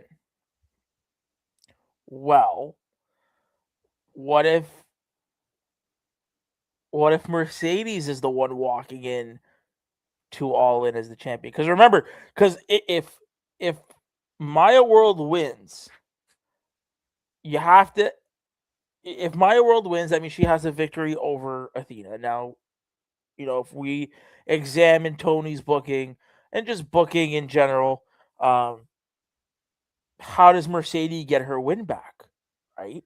So what if What if Mercedes, just because the winner of the Owen got the main event at All In, well, she could turn around and say, well, I was a runner-up, so I want my spot at Redemption. And then you could do Thekla versus Mercedes at Redemption and having Mercedes win, taking the belt into All In. This match again, Thekla should be winning. I'm sorry to say, we don't need when this pay-per-view is over, and JJ has said it best. I want this door bolted shut for at least a year. I am tired of, and I understand the dual contracts. I get it. I get all that. But once this door is shut, once Forbidden Door is over, please, I don't want to see a lick of Stardom. I don't want to see CMLL or New Japan on our television for a good 8 to 12 months. Grant's on Mexico in a month and a half. Sorry, brother. I know. It's just we had this conversation, right. and we had this conversation. We're not going down that. You're right. Hallway here. About the Forbidden Door and whatnot. Yes. Name the concept. Yeah, exactly. All I'll say is, and to kind of throw it into the stratosphere, remember they're booking Forbidden Door as a triple main event. Yep. That's how they're hyping up this show. So the main events are the 2 Owen matches and the steel cage match. Yes. So this match will be going on. That's why I think, you guys are all saying, where does the match take place? It's just, yeah. I'm just waiting for them to book Forbidden Door in Japan. Book it in the Tokyo Dome, damn it. Make this the new Wrestle Dynasty. Do that every other year because you haven't done Dynasty since literally 2025. But anyway, moving on. Dave, go ahead and get your final here real quick before we move on to our next match for our Baddies TED take on an IWGP Global Heavyweight Championship. And then we'll go from there into our marquee matches that are left. What do you got to say? Cool. Basically, all I wanted to say is going what JJ said, I don't think Starlight Kid is going to win this for a few reasons. Because like he said, she can't wrestle at Redemption because I think it should be a quick title reign and then give it up. And I don't see, as I know Ash said, she heard good things and saw video of her. I've never seen video. I've heard good things about her, but I don't think she's a name draw for All In. I think the name recognition match, even though they're both really heels right now, is Moné and Thekla. Really, I just don't think Starlight Kid has that name recognition to headline or to be one of the main matches at All In. That's all I had to add to that. That's fair. And also, we're in the UK. So, for all we know, Mercedes Moné, she could be treated like the queen. How does the UK feel about their queen? That's a whole different conversation. Okay. Fair enough. Again, I don't live across the pond. My friend Megan Chiba does. The Mary J continue to prove that Jay's worth more than gold as she holds 2 championships now. Follow her young career, folks, of course, through hybrid wrestling and other promotions across the UK at Mary J. Cheers, my friend. Queen of ATW for life. But let's go ahead and move on to our next match here. Because Ash brought a very fair point. Here we have AEW versus Stardom, where Stardom challenges for an AEW championship.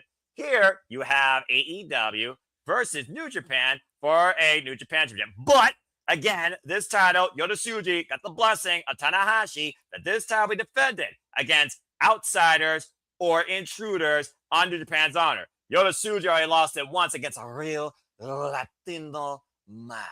Well, does the Roughneck lose it against a bastard? Because Pac, former Open the Dragon Gate champion and inaugural All-Atlantic, for those that don't know, that was the original life of the AEW International Championship. He now challenges Shota Umino for the IWGP Global Heavyweight Championship. For those that don't know, this title was literally made off the work of Jon Moxley and Will Ospreay before David Finlay destroyed it. And we got a triple threat crown, the inaugural champion back at Wrestle Kingdom 18. And as the history rolls on and on and on and on and on, Yoda had it, lost to Andrade. We had a triple threat at Dominion literally 2 weeks ago, where Shota Umino pinned Andrade to win this title back for New Japan. And then he got assaulted by Gabe Kidd on behalf of the Death Riders, who desecrated the Lion Mark and literally said, fuck you, fuck all of you, on behalf of the Death Riders, more so himself, Gabe Kidd versus the world. That being said, Shota Umino and Gabe Kidd, they're both in the G1 Climax, by the way. And Pac, who, of course, has been sent on this challenge against Shota Umino that Shota Umino accepted at Blue Justice, we now have this interpromotional match for the IWGP Global Heavyweight Championship. Now, hi, Ash, good to see you. That being said, Claudio Castagnoli tried to get the better of Shota Umino back at Wrestle Dynasty. Shota Umino won. And of course, Shota Umino, he will be going into the G1 Climax. And Gabe Kidd has already set ward for NJPW on behalf of the Death Riders. Now, I don't know if this is going to be a TED Talk or a simple prediction, but Ash, the spotlight is yours. Your thoughts on this IWGP Global Championship match, and do you have a new champion? So it looks like Shota Umino is going through like the Death Rider gauntlet because he's already gone through Claudio, and he also has Gabe Kidd coming up towards him. Is Gabe Kidd and Shota Umino in the same block? I believe they are, yes. Okay. Because the way I see it is I hope Shota Umino retains because he just won the title. I do not want to see this fucking thing hot potatoed because I do not want to see any more motherfucking AEW wrestlers winning motherfucking New Japan titles. Okay? We can slow burn Gabe Kidd versus Shota Umino after the G1. Okay? Let Shota Umino have a good run with that title. Let him build freaking opponents through the tournament. Let Shota Umino have a goddamn proper run because this is his first and only title. After 19 chances at a championship, by the way. Thank you for coming to my TED Talk. Okay, Ash, thank you for setting up that bout. So that being said, folks, Ash has decided that the IWGP Global Heavyweight Championship will be on retainment. And again, stay tuned. We cover opening day. Ash, here's your G1 Climax blocks. Zack Sabre Jr. and Shota Umino and Gabe Kidd are all in the same block. And defending champion Kanosuke Takeshita is also in the same block as the very man that took the IWGP Heavyweight Championship from him earlier this year. Yosuji. Again, folks, stay tuned. We'll be covering opening day, and you will get a Batty Bracket breakdown on Batty for Wrestling and some men's brand exclusive channels here very soon ahead of opening day. Thank you, Ash. That being said, Ash said champion retains. Does anybody have a disagreement before we move on? Going once, going twice. Good panel. And yeah, I expect Gabe Kidd to assault him afterwards too, to further tease and taste of what's to come in the G1. Now, I wonder, was this absolutely definitive? The answer is no. But it's not one person. 3 people actually went with the Bastard Pop. Maybe they're all countrymen or Death Riders. I don't know. Emmanuel, I do see your hand up. What you got to say real quick before we move on to our last 3 matches? 2 points.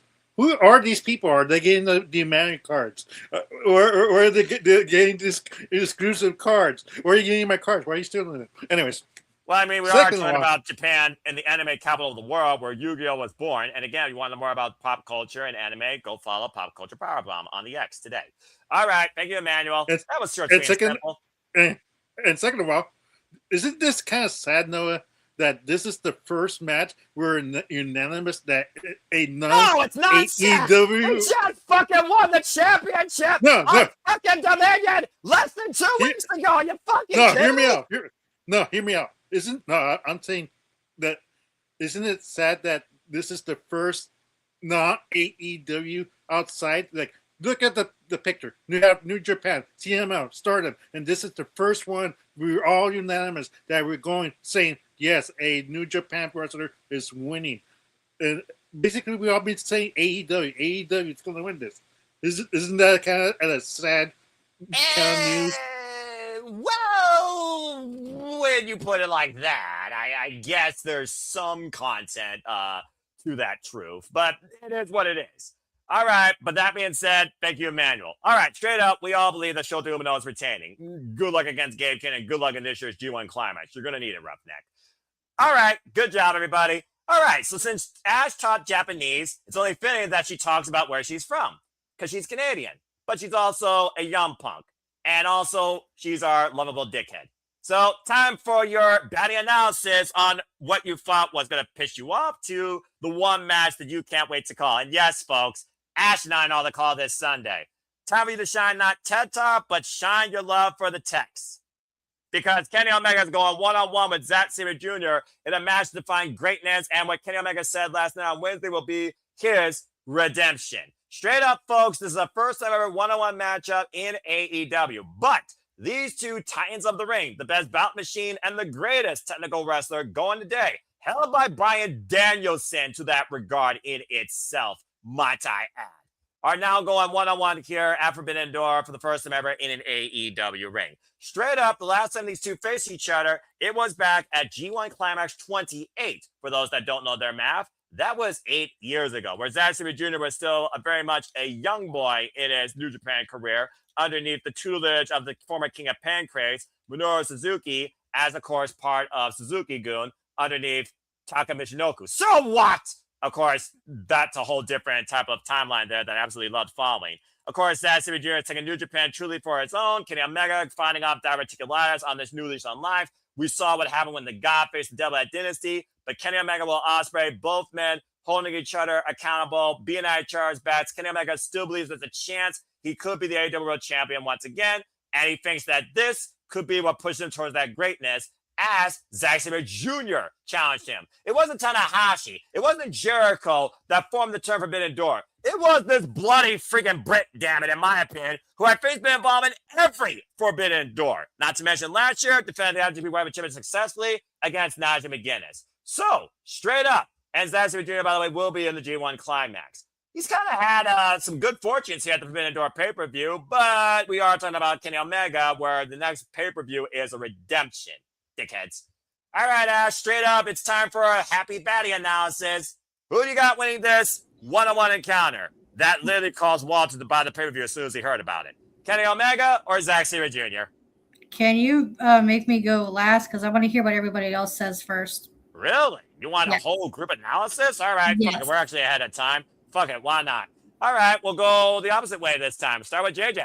Hi, JJ.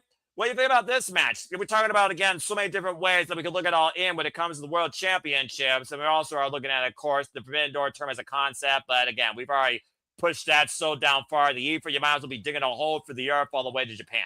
That being said, what do you think about this one-on-one exhibition? Got Kenny Omega winning or Zack Sabre Jr. surprising?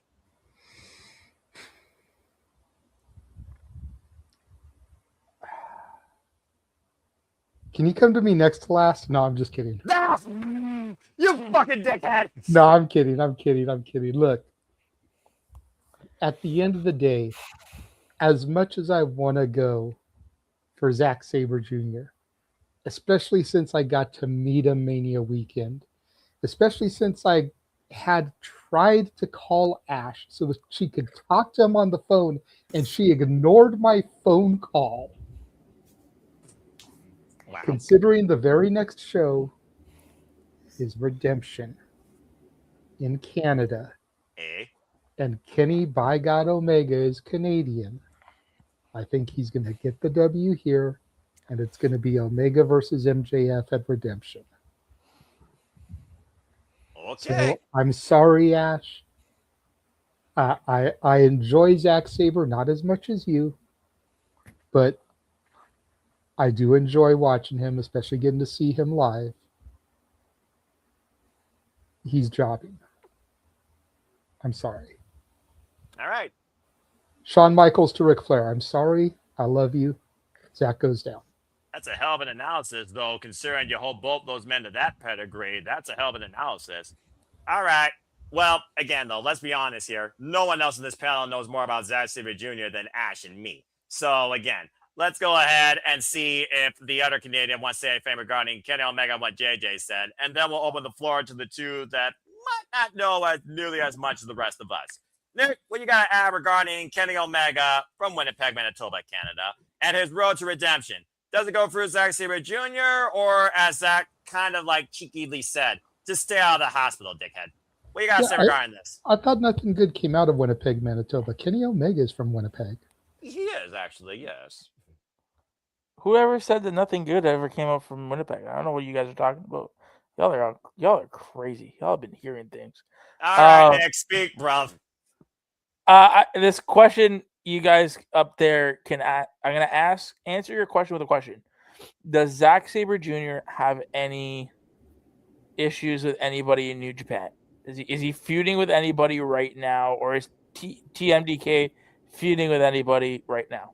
As Not far that as I can Zack, think go of, ahead, Ash. no. Not that I can recall. I don't think they're feuding with anyone at the moment. Because it's really up in the air because I'm not sure because I don't know what Fujita's doing. I don't know what Oya's doing. Mikey's been missing in action. Moné's in Ring of Honor right now. He's here. Oh, nice. Okay, Bad Dude Tito's doing things in MLW, and Shane is doing stuff in Pro Wrestling Noah. So yeah, TMDK is a little bit like the TMDK crew in New Japan. They don't really have a direction at this moment.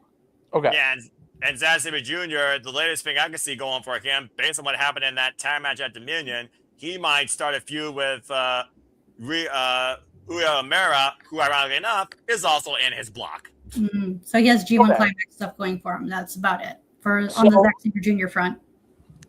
Baby, can I get a Joya? Sorry. Bygone line. I mean, you'd be again. It's Kenny for the win. There's no way about it. My thing is, how do you protect Zack? Because I feel him losing straight up, I don't think is healthy for the partnership. Especially when the world champion from the other promotion doesn't even want to show up. So I think that to keep the partnership good between everybody, you got to find some sort of way to screw Zack. So maybe it's somebody in the G1 that kind of fucks him up. And then when you set up, that's how you kind of go throughout the tournament, setting it up for the finals. Yeah, I have Kenny winning because that triple threat at All In is going to be amazing in the main event. Well, we'll see if it comes to fruition. But that being said, he's got Kenny Omega with the victory. And again, when Kenny Omega and Zack Sabre Jr. first faced each other, it wasn't like he definitively put him down with a one-wing angel. He escaped the freaking vegan Hydra with a counter roll-up pin. Again, the human body manipulation and dissection that Zack Sabre Jr. can do to a person is fucking ridiculous. All right. And I can't wait to see how many different ways he turns Kenny Omega into a pretzel. And I can't wait to call it. But thank you, Nick. All right. So we got Kenny Omega. And as far as the poll, it looks like, wow, this is actually the most polarized so far. 7 people went with Zack Sabre Jr., while the 16 others went with Kenny Omega. So it's the most partitioned so far across the predictions form. As David Emmanuel kind of just take this all in. It's like the 2 guards outside Buckingham Palace just standing there. It's kind of funny. All right. So we had a Canadian, we had an American, and then there's me. Look, Ash, you and I are going to call opening day of G1. You and I are going to call this. But the arc right now versus Zack Sabre Jr., if he goes into full dickhead mode, to your point, TMDK as a group don't have a direction, but he clearly has a direction. Hello, you know what he wants. He wants to win the G1 Climax and win back the IWGP Heavyweight Championship. The version 4 title, by the way, not that most suitable title. Cody Rhodes. Okay. Yes. Not the Cody Rhodes neck tattoo. Neck tattoo? Mm-hmm. Yeah, don't get me started on that. You're going to get a TED Talk from me about championship glory, and that's going to be a whole different conversation. I'm going to piss off half the internet, and I won't give zero fuck. PayPal. Sorry. No, stop it. You stop it. You stop trying to instigate my rage. You stop it.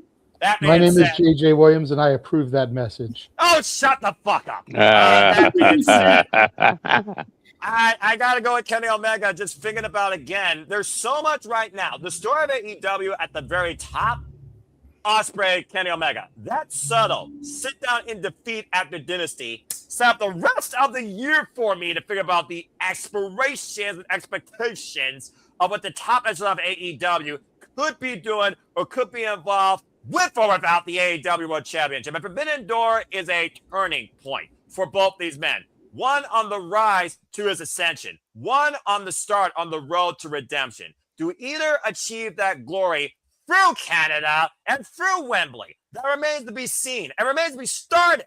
And the only way you start that off is if you have two elements work it out the way it needs to be at Forbidden Door in what I want to see. And one of those plots has to be Kenny Omega somehow surviving, maybe escaping. I don't think he won when he named Zack Sabre Jr. I think this is literally going to be one of those matches where he just finds the 3 seconds. All it takes is a moment, folks. The longest 3 seconds of your life, but the most beneficial 3 seconds you could ever have in your life. That's professional wrestling, damn it. I find Kenny Omega somehow trapping Zack Sabre Jr. and escaping with the win. Be a pinfall. I got Kenny Omega. All right. With that being said, we got Kenny Omega. Dave, you want to add something here since Ash did open the field, everybody? What do you want to add before we give it back to Ash? Because I think Emmanuel's just smiling and going along with us. I just want to add, you're right. I don't know a lot about Zack Sabre, but I know a whole lot about Kenny Omega. And all the talk about redemption, him and Ospreay, in the back with teasing things. I think he's gonna get the win, but I do think he's gonna get remember, it's AEW's promotion at the end of the day. I think he will get the one-winged angel on him to win the match. Really? Mm-hmm.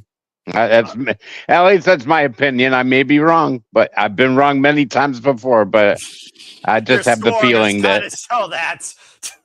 Hey, I'm not that far behind you this year. Last year it started off rough, but I haven't done too bad this year. You know what? That's a fair shout. And I had the perfect prediction a couple of AEW pay-per-views ago. Remember, I did have a perfect score. And again, stay tuned for Redemption League breakdown with me and Papagino for both AEW and the Fed. But again, we will be covering Redemption live as it comes to us from Montreal, Quebec, in the Centre Bell Center, as AEW gives us a redemption for the first time ever. July 26th. Can't fucking wait for that. All right. Thank you for that, Dave. Manuel, you now have something that you can say before we give it back to Ash to close it out. What you got to say real quick? Well, Noah, now I can play my manual card. Fuck yeah. Because I'm part of the 7 who picked Zack Sabre Jr. What? Yeah, I'm part of the 7. Well, I'll be damned.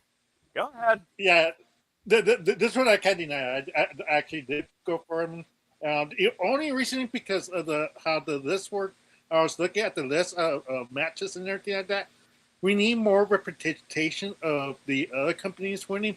And I know Zack is not really a AEW full-line signee. He's kind of bouncing off once in a while. That's okay. That'll be. Me and Ash probably looking at you dumbfounded, so maybe that was the appropriate view. Continue. But yeah, there's a partnership. If you gotta keep on letting AEW just win, what? For next year, let's say this for Forbidden Door, why would I want to go? Why would I even bother if you could just go bury my talent? Yes, it's a good exposure, but at the same time, why even bother bringing my best if you just gonna let them lose? So, what about if Kenny Omega get his redemption against Zack Sabre Jr. at Redemption? I mean, Bryan Danielson did get his redemption in Osaka, Sabre Jr. did get his redemption at Osaka against Bryan Danielson after Bryan Danielson pinned him at Wrestle Dream with a flying knee strike. So you're not too far off. So that's my only reasoning, why I picked Zack Sabre Jr. at that point, because I'm there needs to be more other people than AEW winning these type of matches. Well, I understand what you mean about company integrity, maybe from a brand standpoint or an IP standpoint, but at the end of the day, again, if it's not a dominant win, and this is actually the Junior we're talking about, I know it's not going to be, then I don't think it necessarily hurts them. Plus, this kind of teasing with the Elite and TMDK, there could be something bigger brewing as we've seen on Dynamite. Jack Perry learned that the hard way. JJ, I do see your hand before we give it to Ash to conclude it with her bag thoughts before we get into our last 2 matches. What do you got to say real quick? Wouldn't Redemption conflict with the G1 Climax? It would. So that's the reason they couldn't run it back at Redemption. because Zack Sabre's in one of the blocks. That's right. But it could lead toward blood and guts. TMDK versus the Elite. Or, now that you just made my brain spark, I mean, like I said, it wouldn't surprise me if they run this back like Bryan Danielson and Zack Jr. had their fall clinic. I suggest you go watch that, by the way, New Beginning Osaka. Mm-hmm. Why not give Zack Jr. another singles match at Wembley Stadium? Run it back with him and Omega and see if he gets his win back. Oh my God, that'd be so fucking dope. You're welcome, Ash. Thank you. Also, I do love your idea of a TMDK versus Elite Blood and Guts. Give me that too. Like, give me all the TMDK. She wants the town painted orange. I'm just saying. We're gonna paint the town orange some way or another. Oh, bloody hell. All you're missing is an all orange suit like Shane Hates once wore. There you got your hand up. What you got to say real quick before finally give it to Ash? That was so funny. Oh my God. Just saying, you guys are talking about running it back at anywhere else. I don't think that's the case. I don't see them running anything back for the only fact that it's well documented that Zack is probably the only New Japan talent that hasn't come back to AEW after Forbidden Door. Like he's not really he's the only true Forbidden Door concept of New Japan, because once New Japan is over, you don't see Zack Sabre Jr. anymore. You're right. He's not one of those people that are dual contracted, nothing of the sort. So to run it back goes against anything and everything Zack Sabre Jr. is about in regards to Forbidden Door. And I think this year... Well, I mean, if it happens in New Japan, I don't think it would, because like I said, they did ran Bryan Danielson back, but Zack Jr. called him to his territory. So if Zack and Omega happens in New Japan, then I still think it holds true to his integrity on the concept. But I think we're gearing up Omega for something bigger, and I don't think... That's fair. I don't think he'll be in New Japan, because at that point, if they do run it back, I don't think they run it back before All In. So, I mean, if they're running it back after All In, what's the point? Then there's no point. I'm not saying run it back immediately. But I think, again, once this is over, Forbidden Door, I think this Forbidden Door will lead into, and I hope that they play a story where the partnership, everybody's a little bit tense and everybody gets angry at each other, right? We're all playing buddy right now. We're all kumbaya. Everybody's happy to be together. Kumbaya. Well, what happens when one of the partners get a little bit angry about how they're being treated by the other promotions? So it's definitely something that you can work towards and maybe create a storyline of it. But again, to the point of Zack and you guys running it, I don't think that's not right now in the plans. I think we've got different ways where we're going, and running this back in AEW, I don't think is a priority right now. Okay, that's fair. All right, I appreciate that. Well, great stuff by everybody here. So that being said, she moderated this match, rightfully so. All right, Young Punk, you close it out. What are your thoughts on the singles match? There's a reason why I asked to be last. I wanted to see if y'all can convince me not to pick Zack Sabre Jr. and none of you failed, and none of you did. So I'm picking Zack Sabre Jr. You activated my trap card. She stands on her merit no matter what. There's nothing you could do to ever make her go against that freaking cheeky Brit. Well, damn. There's also a thought process I have going into this, because I figured a win over Kenny Omega will do wonders for his momentum going through the G1, and they can make it out of the series like you guys were talking about. So I do love that factor. You guys thinking about, like, I love how you guys were saying make this into a series, which I'm all for, which is why I'm also picking Zack to win. All right, fair enough. Sorry, Noah, bring up that graphic again. Oh, absolutely. Is there anybody? So now the way the G1 works, and you guys can correct me if I'm wrong, by the end of it, it's going to be somebody from A and somebody from B in the finals, right? Yes. Going against. So is there anybody besides Takeshita, because I can't see him doing it, is there anybody in the G1 Climax that you can see on the A block having a feud with Zack throughout the tournament and them ending up meeting in the finals? Plenty of people.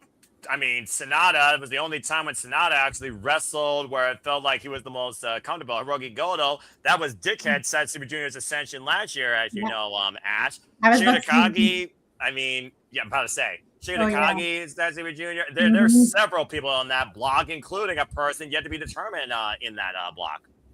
Like I said, Omega is going to probably win this match. But again, to Ash's credit, you want to keep Zack strong going into the G1. So that's why I'm thinking if somebody's in the G1 that can screw Zack Sabre Jr. out of the match and give it a fuck finish, that way we're not pinning Zack clean before heading into the G1. It's fair. And again, it's all a fair analysis. Jada, I see your hand. What you got to say real quick before we move on to semi-main? The 2 empty red spots and those 2 empty blue spots, are those going to be additional participants? Yeah, those are what's called basically ride-ins, and one of those spots has already been determined. Yuto Ice was able to beat Taiji to enter the A block, and Aaron Wolf, the new Neverweight champion, was able to beat Yoshihashi to enter the B block. As you can see by the dates, July 6th, Oscar and a couple of others, they will form the very last spots of each block before we get to the start of the G1 Climax on the 13th. Okay, so there's no way Omega could be one of those spots. Okay, just a question I was having because I saw 2 empty spots on each side, and could it lead to Omega going to the G1? Nah, I don't think he's ever going to do that again. But never say then never. You get Omega and Zack in the finals for round 2. All right, don't trigger Ash again. All right, calm down, back. No, that's fine. I like that idea, but yeah, if it was like not in advance, but yeah, those spots have already been taken, sadly. But we can still work our way to get Omega Zack for the 3rd time, but we don't know when. That's the question. I think it's safe to say we get there. And how do we get there? Yeah, and where? And I think it's safe to say we're going to get a 3rd because regardless, something's got to give with these two after this match when it comes to their pride they hold themselves to as the best in professional wrestling. I also want to point out on Dynamite, Zack did mention in a promo that he's suddenly interested in getting the AEW title. Right. As fan went off and you were like, go ahead and say that again before we give it to Manuel. Yeah, so I'm in that promo on Wednesday. There was like a promo circling around from, I don't know if it was aired on Dynamite or this was afterwards, but Zack all of a sudden has an interest in bringing an AEW title over to Japan. So who knows, he might become dual contracted soon. Okay, that's a crazy way to go about things, but again, never say never. It's all speculation at this point, and we won't know for sure. Jesus, easy for me to say. We won't know for sure until his contract expires or not negotiated this upcoming Wrestle Kingdom. Yeah, fair enough. Amanda, Amanda, what do you got to say real quick? Not match related. It's just how related. Why is Nick doing the sexy ballsy pose like in Mario Party 2? What's up with that? Okay, thank you for that random intake. Wow. Welcome to Cinema Predicting, Dave. All right, let's go ahead and move on into our semi-main, and let's go ahead and talk about the other Owen Hart Foundation tournament, bruvs. Let's talk about the most dangerous versus the newly disciplined by the Death Riders training, net conditioning, including a submission now, Will Ospreay. All right, guys, it's a Forbidden Door rematch, and it's Will Ospreay's second chance in the finals to win the Owen Hart Foundation tournament. And Swerve Strickland, the Owen Hart Foundation tournament was his undoing. As we know, Bryan Danielson won the tournament, and of course, Boltman went all in. Swerve Strickland went all in as champion. He lost the American Dragon. Will Ospreay came in with a whisker in a shootout in the desert, bruv.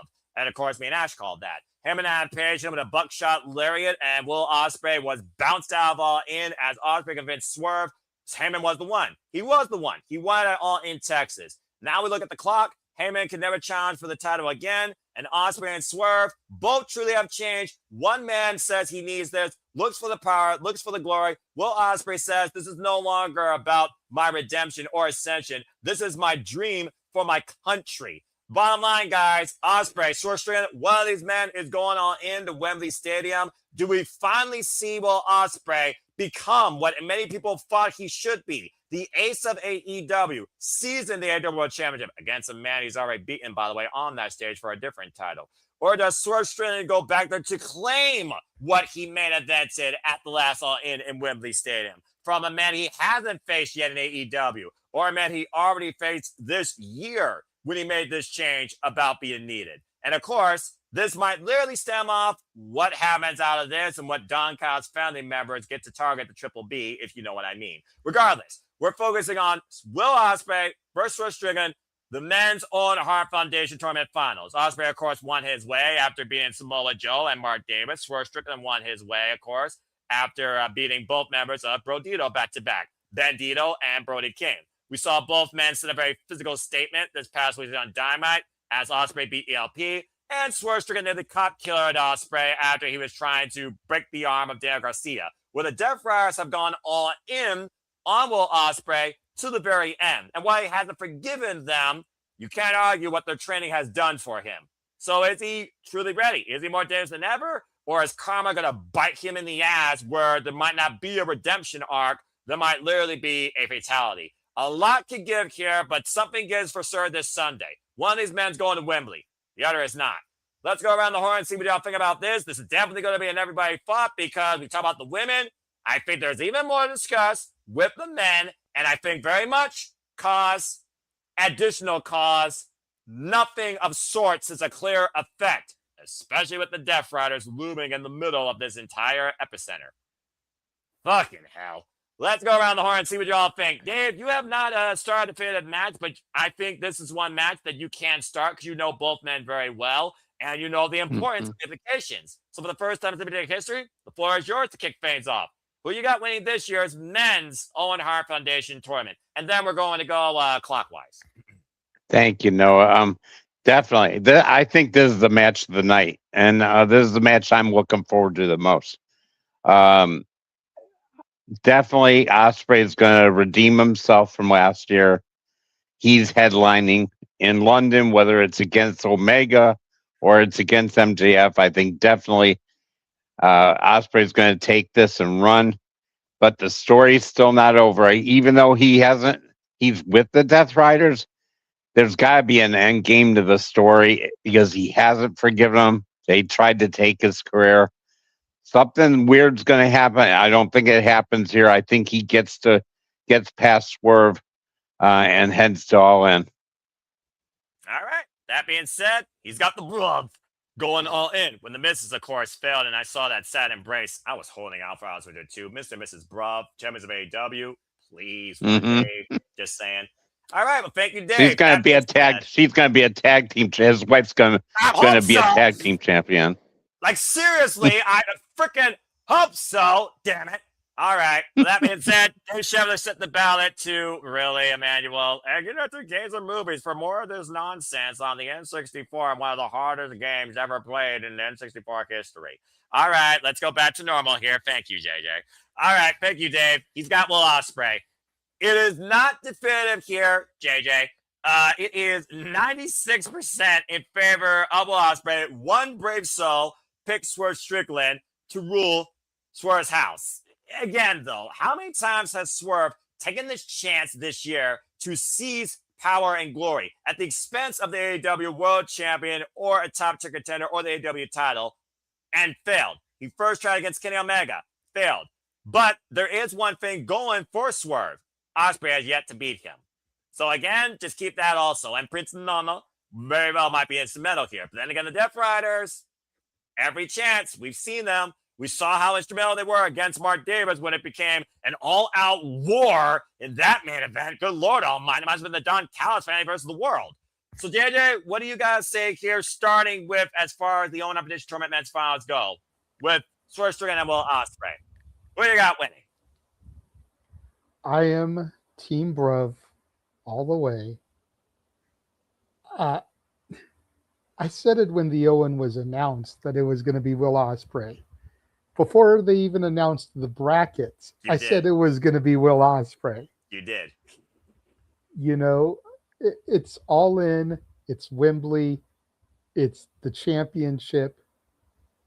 Will it still be MJF? That's a whole other story. We'll get there I still have reason to believe that it'll be Omega and MJF in Canada. Omega gets the title. It'll be Omega and Ospreay at All In. But I think Will is going to get the victory. I don't think it's going to take Death Rider interference. But I do think somebody will help Will win. A man looking for redemption himself. The Hangman, Adam Page. What? Oh, that's an element I didn't even think about, considering, again, he can never challenge for the title again. And we haven't seen him. Nothing contractual was said. True. Even Tony Khan has said that he wants to find a way to get Page out of that deal. So possibly Page versus Swerve at Redemption could be how he gets out of it. But I think we're going to go back to last year when Hangman, Ospreay, and Swerve were kind of working together. And now that Swerve has gone heel, it's going to be the Hangman that helps Ospreay get the W here as he heads towards his own redemption. Damn. Talk about a twist of fate of a different sort. Tony, that's rowjwilliams@gmail.com if you need to hire another booker. At least in AEW, you probably would be heard more and you wouldn't have 100 voices over 50 different investing advertisers shadowing you. Fair enough. All right. Well, thank you, JJ. That being said, 2 for the Bruvs. All right, Ash, what do you think about this? I didn't even think about him and Adam Page playing an element at all in this, but we haven't seen him since Redemption, ironically enough, took place here in California when MJF sent him off on a Cowboy's death, basically worse than John Marston that got shot down by 21 gunmen at the end of Red Dead Redemption. Still pissed off at that, by the way. Spoiler alert for those that have never played that game. That's over, I think, 10 years old now. But what do you think about this here? Everything right now in AEW feels like it screams Will Ospreay finally becomes the AEW World Champion at Wembley. But the only way we could see that happen, definitively a chance to, is if he wins the Owen. Is there really any other alternate reality that we see Swerve Strickland winning the Owen Competition Tournament and Will Ospreay's dream going up in smoke again 2 years in a row? That's another possibility, because if Swerve does win and he gets lodged into the title picture, who's to say that doesn't mean Will Ospreay is not going to be at All In? Because keep in mind, yes, there's still stuff with the Death Riders, but him and his Moxley's their Continental title feud, did it officially become concluded? I feel like it did when he literally gave Ospreay the choice. You could either take revenge or you could become something better. Your choice. What did Ospreay choose? He chose the team of the Death Riders. And so far, it's gotten to the finals of this year's Owen Competition Tournament again, with a submission hold now in play. Okay. Because I just wanted some clarification because I missed a couple story beats. No, you're good. I got you always. As I literally keep up with everything wrestling, AEW ad nauseum every week on Dynamite, everything else highlights. And that's every company. Yeah, I'm trying to figure out how I can put Swerve into the mix, but yeah, all roads lead to Ospreay winning at All In. So yeah, I think Ospreay's winning the tournament. I don't see how he can lose the tournament or lose the finals unless Hangman gets involved and ends up costing Ospreay, but I don't see how that would make any sense. No problem. So yeah, I think Ospreay's taking it. All right. I just can't right now. The thing is, MJF and Ospreay seems too damn effing obvious because it's already happened over the AEW American Championship that became international. And he won with a fucking Assassin's Creed entrance against a fucking Uncle Sam, Lex Luger, Apollo Creed, get up of MJF, America's hero. Good grief almighty, as if America doesn't have enough controversy, not going down that rabbit hole. But it's just one of those things right now that, yes, I definitely think that you have to have Will Ospreay at Wembley, or they're going to riot worse than VAR at a football game probably in that country. If you know, folks. I got to go with Ospreay here. No offense to Swerve Strickland, but I expect this to be downright bloody, battering, bruising, and I expect him to fight for his damn life like it depends on it, because that's how dangerous Swerve's trying to demonstrate he's going to be in pursuing of it. And honestly, I want this to be one-on-one definitive, considering both men's hunger, history, and the fact that Ospreay has not beaten this man one-on-one yet in their respective careers in over 10 years, including across all elite wrestling. I gotta go with Ospreay. It's Ospreay or literally you ruined your ace. Tanahashi retired in January. I don't want to see Will Ospreay retire his chance at the AEW World Championship before Wembley. I'm just saying. Ospreay for the win. Emmanuel, we're on you now. What do you got to say regarding this match? I mean, there's nothing much else to say. Like, I think we're going to be all unanimous that Will Ospreay should win. There's no reason why it's to beat George Strickland at this point. If Will Ospreay's going to beat the babyface of AEW, just let him win. Then win and Wembley eventually and everything like that. It's going to be hard to... I hope there's diversity in the future for Will Ospreay, because like then you kind of don't want to alienate and be like Cody Rhodes publicly saying on the baby face of WWE, because no one wants to hear that.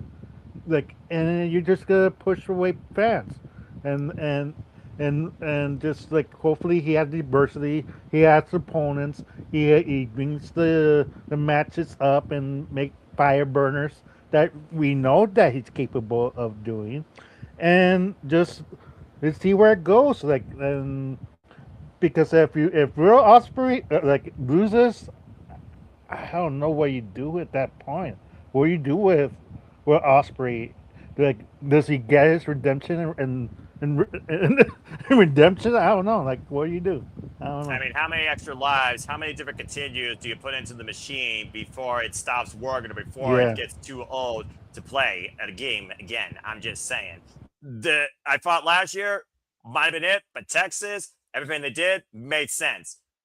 I do not need to see a situation this year where Ospreay, who doesn't have any title, who is on another road to redemption in a different story arc with help from his freaking arch nemesis, group included, where it ends up being enough of a butt kiss and another paradigm shift that puts him on the shelf for another 6 months. It's now or never, in my opinion. He needs to go all or nothing at all in, not at Forbidden Door. He has to win, in my opinion. All right, well, thank you, Emmanuel.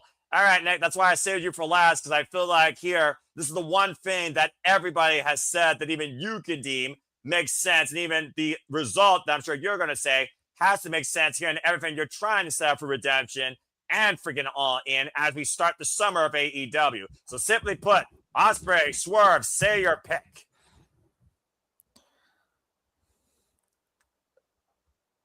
I am playing the Emmanuel card. You swerving us?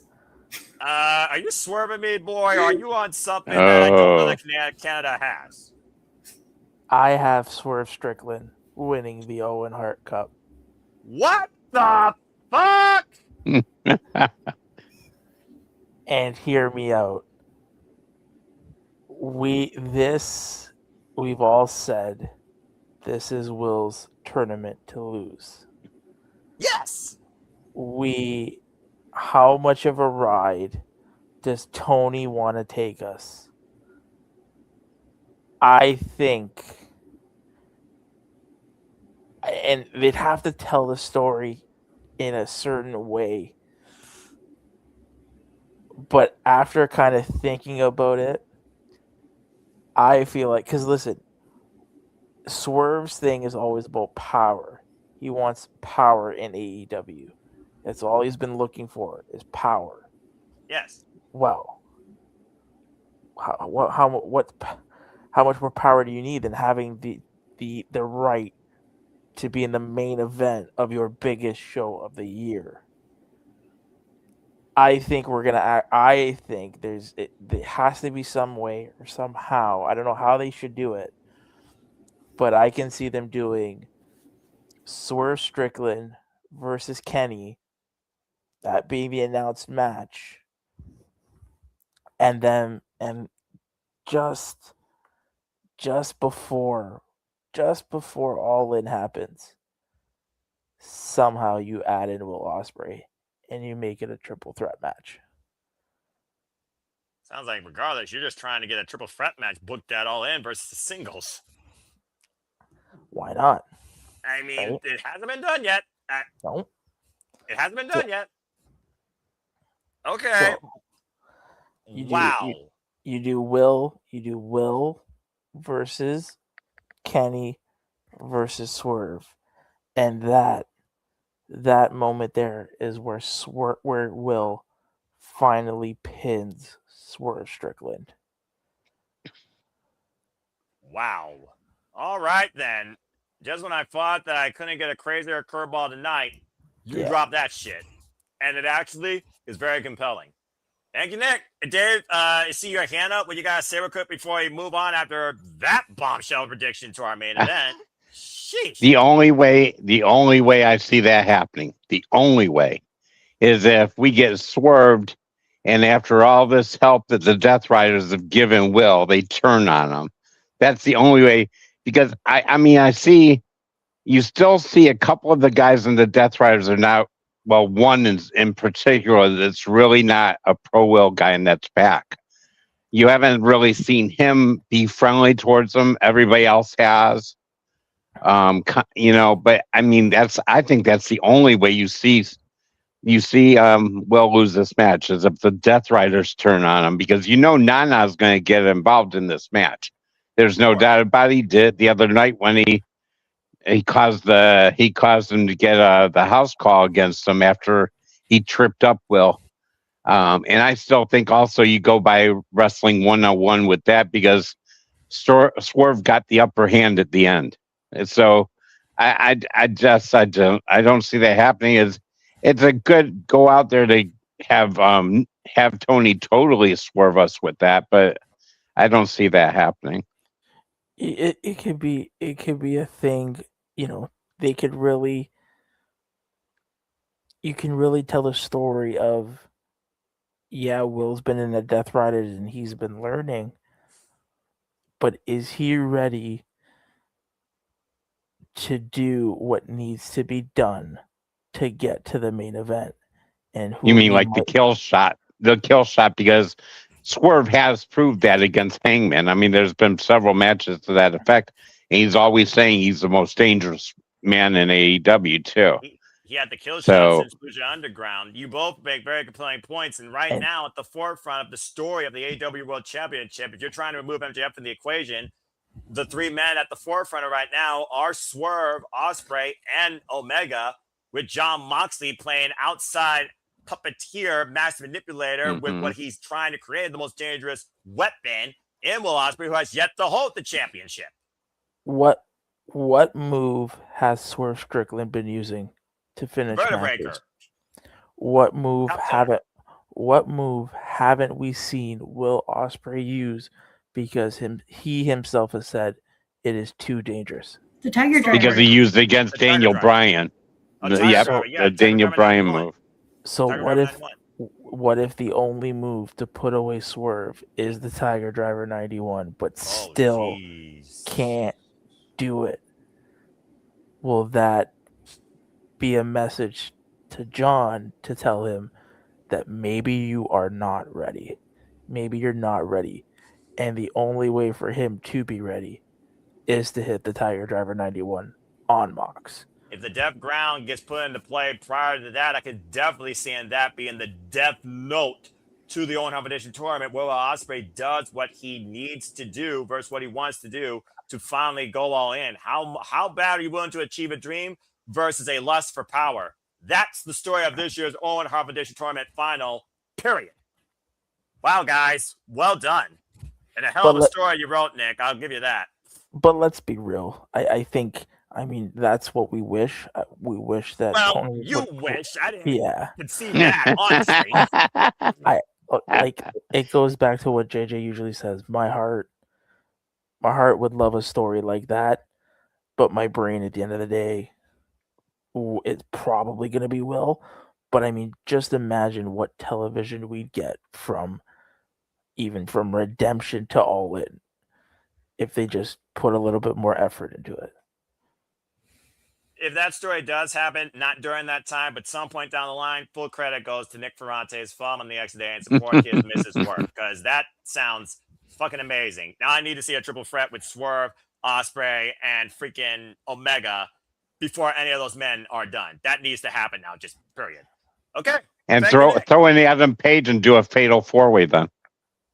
You know what? They start off the year, ironically. That's a fair point. But again, let's wait and see. That being said, I'm amazed we haven't even talked about the other man, which is why I saved him for last, because figure about this. All those names you mentioned, none of those names are mentioned in this match, and he already got maybe 4 people breathing down his neck in this match alone. With that being said, a lot of fun, unique fantasy booking. I love the fact that pretty much everything almost was polarizing predictions, except for Shota Umino versus Pac, but we got a great TED Talk from Ash, so that was price of admission itself. But let's go ahead and move right into what's probably going to be our main event, because you got to structure something around the ring as big as what you did last year in the O2. Let's talk about this steel cage match. But at the forefront, it is Mark Briscoe and MJF.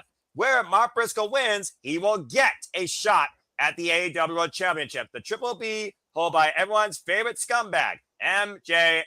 Maxwell Jacob Freeman. It's Team MJF versus Conglomeration. Darby Allin, Cadoza, the Cash Guys. MJF invests in Don Callis and the Don Callis family. Andrade Higalo, Jake Doyle, not Jake something. Kevin Knight, the TNT champion. Kazuchika Okada, Rainmaker.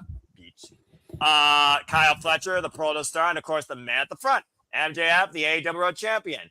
He goes after Mark Briscoe, Kadoza Takeshita, Darby Allin, Roderick Strong, Fresh and Squeeze, Orange Cassidy, and Kyle O'Reilly, who may not be trios champions if tomorrow night Collision they lose the Ops. Highly unlikely and unlikely. Saturday. All right, guys. So, yeah, we got Konosuke ousted by the Don Callis family. Thanks to Brutal Okada. Kyle Fletcher targeting Konosuke's AEW National Championship. Darby Allin targeting Kevin Knight. Not the TNT title necessarily. Maybe Kevin Knight's life. We got Andrade El Idolo. How do you know? Who still wants the AEW World title, does not want to be the Mighty Man or be on MJF's payroll. And at the forefront, you got Mark Briscoe, who's been seeking what he believes is destiny after kicking MJF's ass last year, which you saw live, Nick, at All Out in a Tables and Tax match that led to MJF finding the devil in himself again, coming back last year at World's End, where his new world begun, immediately was taken out from underneath him, and brought back at Double or Nothing. And Kadoza Takeshita, it's all in warfare against the Don Callis family. The bottom line is this. You're going to get some arcs out of this match into Redemption regarding maybe not just the AEW World Championship, maybe not just the AEW National Championship, but maybe the Don Callis family implosion that we all think is imminent. Nick, you want to start things off because I see you already ready to bid us a fine-eyed dude. So please send your thoughts towards which team you have winning this steel cage match to, knowing what's on the line, knowing what it could mean, not only at Redemption, but also all in Wembley. You got Team MJF or Team Mark Briscoe winning? I got Mark Briscoe's team winning. Just makes sense. Mark needs that championship match, and hopefully they kind of do it sooner rather than later.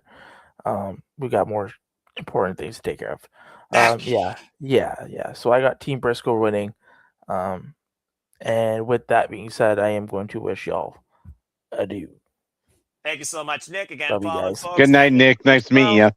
See you guys. Goodbye and good night. Get some sleep. Night, Not Nick. to pass out. Bang.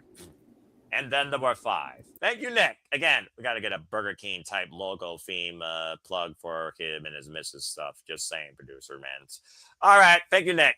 All right, let's go around the horn and see what things here. Again, folks, we talked a lot about Will Ospreay, Swerve Strickland, Kenny Omega, Deaf Riders, playing influence here, maybe wanting to dictate the actual work ethic of the AEW World Championship again without one of them holding it, or maybe they're generally trying to invest in Ospreay. I think it's more of the sooner.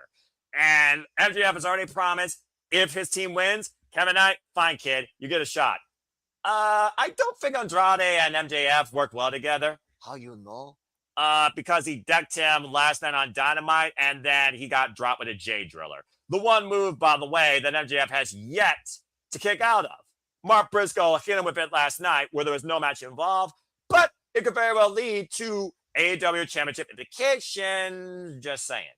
All right, let's go around the horn and see what the rest of you think. Dave, as the latest member to the Simply Predicting family, welcome, by the way.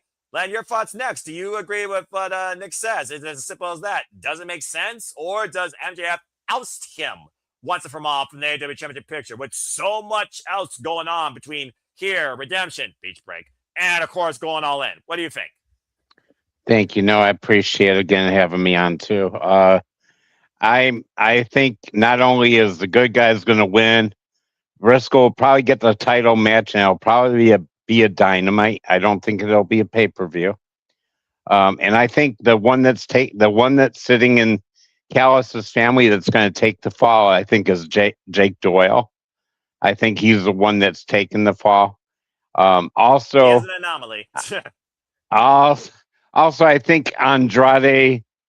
I'm not sure if it's going to be here. We know he's going to turn somewhere along the line because he's being passed over by Kevin Knight, the new guy, being passed over by everybody. MJF basically went right over him the other night, and I think he could cost them the match.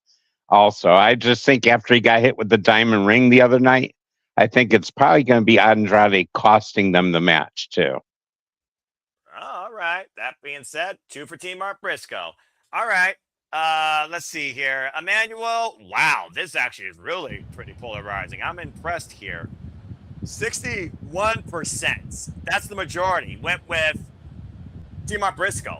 But 40% went with MJF. Again, it almost is 50-50. So, Emmanuel, also, speaking about Kevin Knight, Kyle Fletcher, they kind of butted heads when Kevin Knight was introduced to Kyle's family, considering Kevin Knight is holding what Kyle Fletcher once coveted so dearly with a pink strap. Now, right now, the whole idea of going after Konosuke Takeshita might change his narrative, but then again, Okada, he also had his hands on that title too after they ousted Konosuke. I'm just saying, we're talking about triple threats here. I think there's another one on the horizon that might be sooner rather than later. Emmanuel, though, what team do you got here in the steel cage match? Yeah, I still have Mark Briscoe and team to win this, Noah. Only because, didn't MJF win and the Kyle's family win the tag team match? They did. 2 weeks ago on Dynamite. Yeah. They did. Okay, just to confirm before I said anything else. And that just makes it more obvious that this is the outcome that we're going to have, because eventually there has to be dissension between MJF and the Cows family, this union or teammate or whatever partnership, if you want to call this, is not going to last that long. MJF really deserves better than a cage match. Let's face facts, Noah. This is not for MJF. MJF should be defending his title, not in this stupid match. But it is what it is. He's a team player. He's going to do what is being asked. It's just a shame that he couldn't be doing something else. Of course. I mean, again, though, the fact that he is now, of course, a 3-time AEW World Champion, being Darby on Darby or nothing, there's that. But it also sounds like we're already changing the guard again very shortly. Just maybe not with Mark Briscoe winning. Dave, I do see your hand real quick. What you guys say before I give it to JJ? You're muted. Botch. We're live, pal. We're live, pal. No.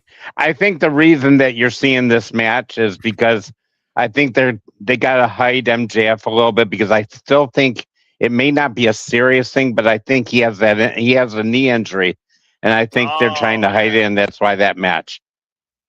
I'm just gonna say this real quick before I give it to JJ. Stop doing a fucking powerbomb over your knee. Anyway. My rebuttal is this: like, is it really a wise idea if he is legit injured in his knee? Is it really a wise decision, Tony, to have him in the cage match? Just say. He might be outside most of the match too. He may not. He may get knocked outside and lay down for a while too. He also might just hide in the corner for all we know and have literally the people he invested in do the work. Exactly. He's paying them. That's how MJF is. That's his shtick is let everybody pay somebody and let them do the work, like the Hurt business or the Hurt Syndicate earlier.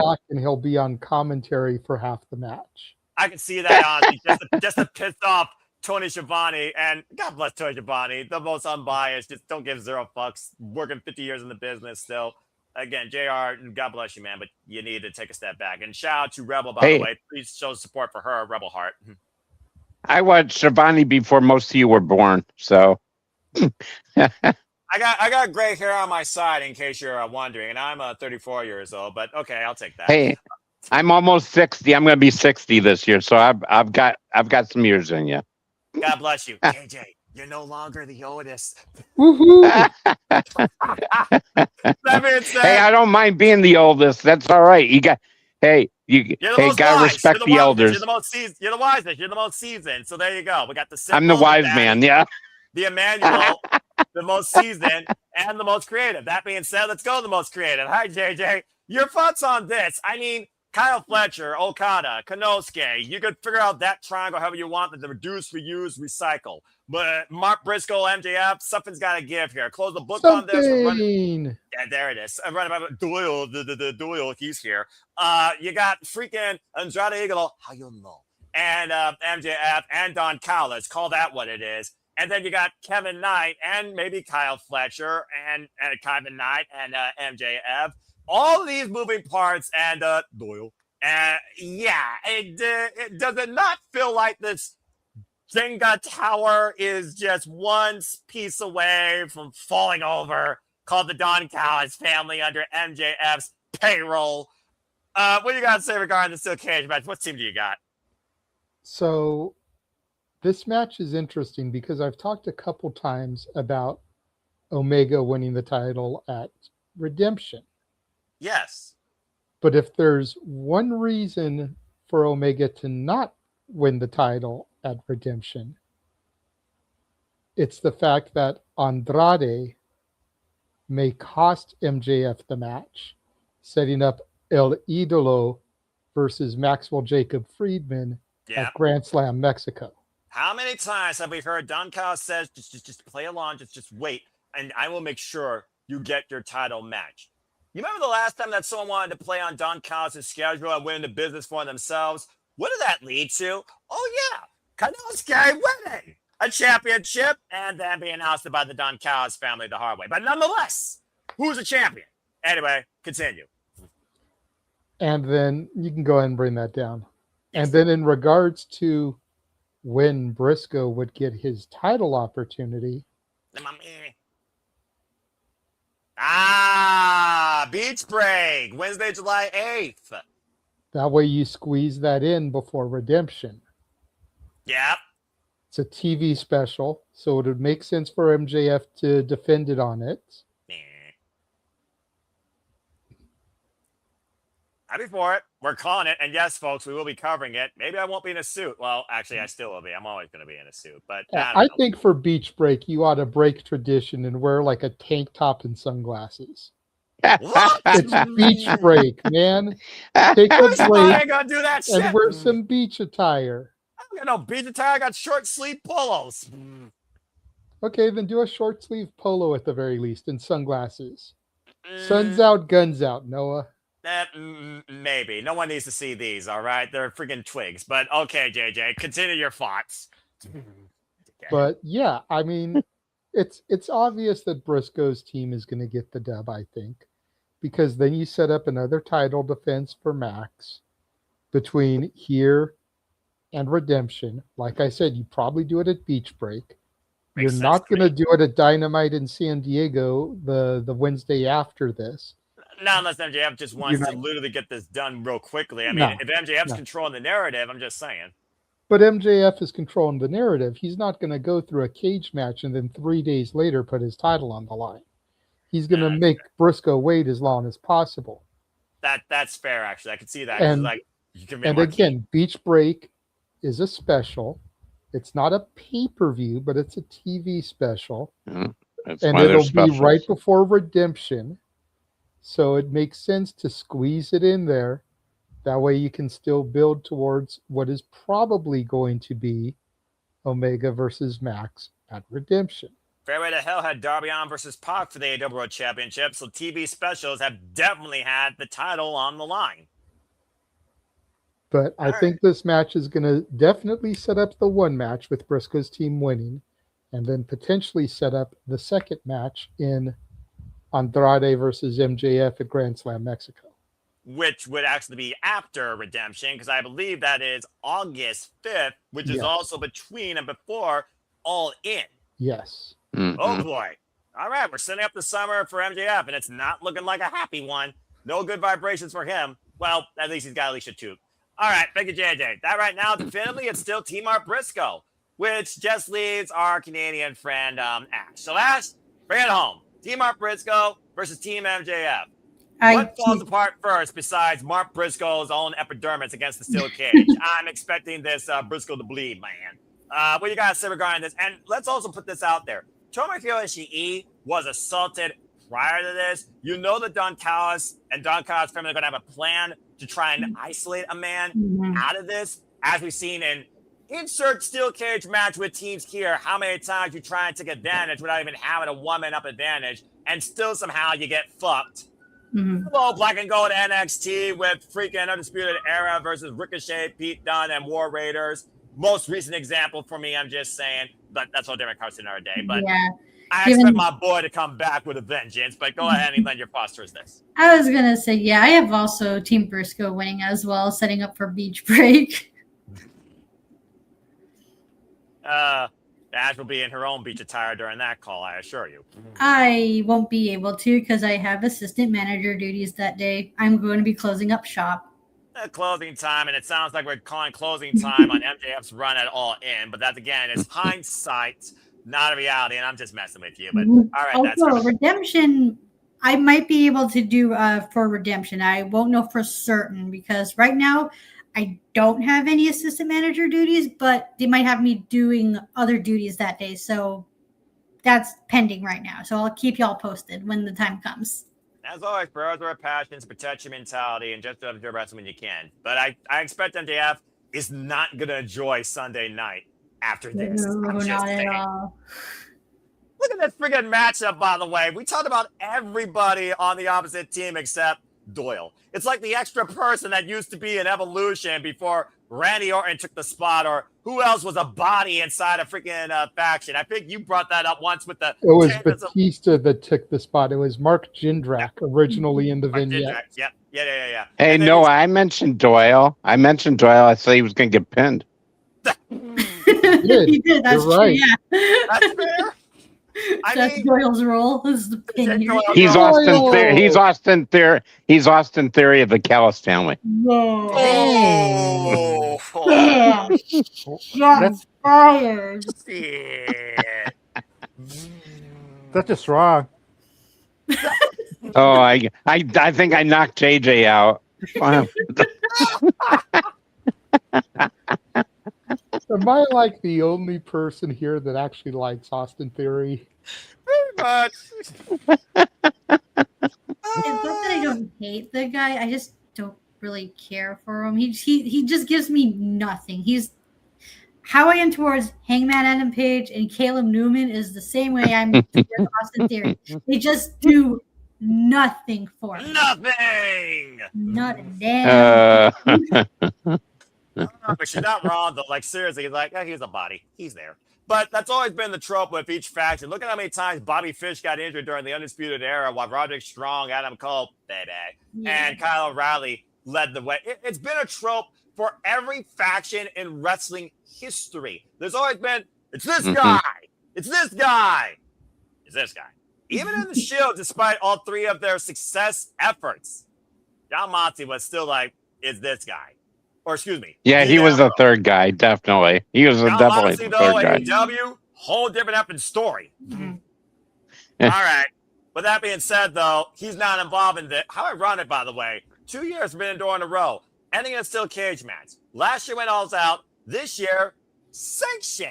So we know it's not going to be as bloody lethal or gummy bears won't be involved. But regardless, we got Mark Briscoe winning. What's up, that's going to be hard with 12 people in one cage instead of like in the WWE, they'd have the double cage with War Games. This one's all in one cage with 12 guys. It's going to be a best. AEW, if you remember last year, they did the steel cage literally surrounding the outside premise of the ring, and it wasn't like fully closed in or fully up. So there was still more than enough in ring area for all 12 men. And let's just keep in mind, we already saw all 12 men, for example, inside the ring area, freaking collide with every damn finish they had in their arsenal possible. This past Wednesday on Dynamite, it was like a domino effect. That's true. This guy gets blasted. This guy gets blasted. This guy gets blasted. And then the angle between Andrade and MJF, where to, I believe everyone's point, Andrade got decked with the 100K Dynamite Diamond ring. Yeah. So again, knew that was going to happen too. It just, of course we all knew. It's as our friend Aaron Riff says, it's even Stevie Wonder saw that one coming. And about to say, talk about the blind leading the blind. Add Ray Charles to the mix, well, don't you? And that's still a better combination than Don Callis and MJF.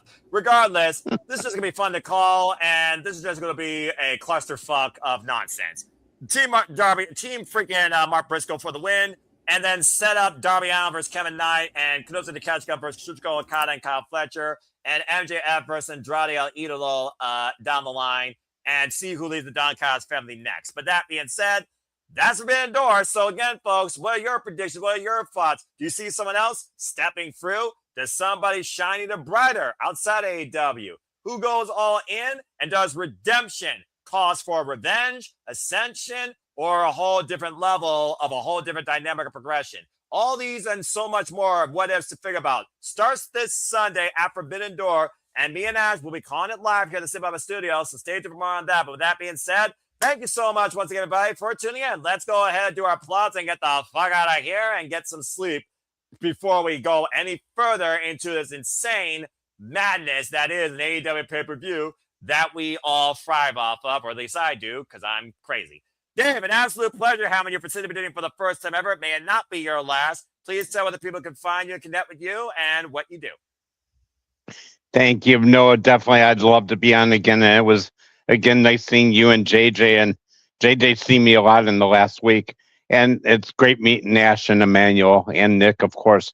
Happy to be on anytime. But you can find me on our buddy Gino's wrestling station, Major Push Wrestling, which Noah does a great prediction show with him after the review of everything of the prediction league. Afterwards, it's on nodq.com, and a big shout out to Aaron Rift.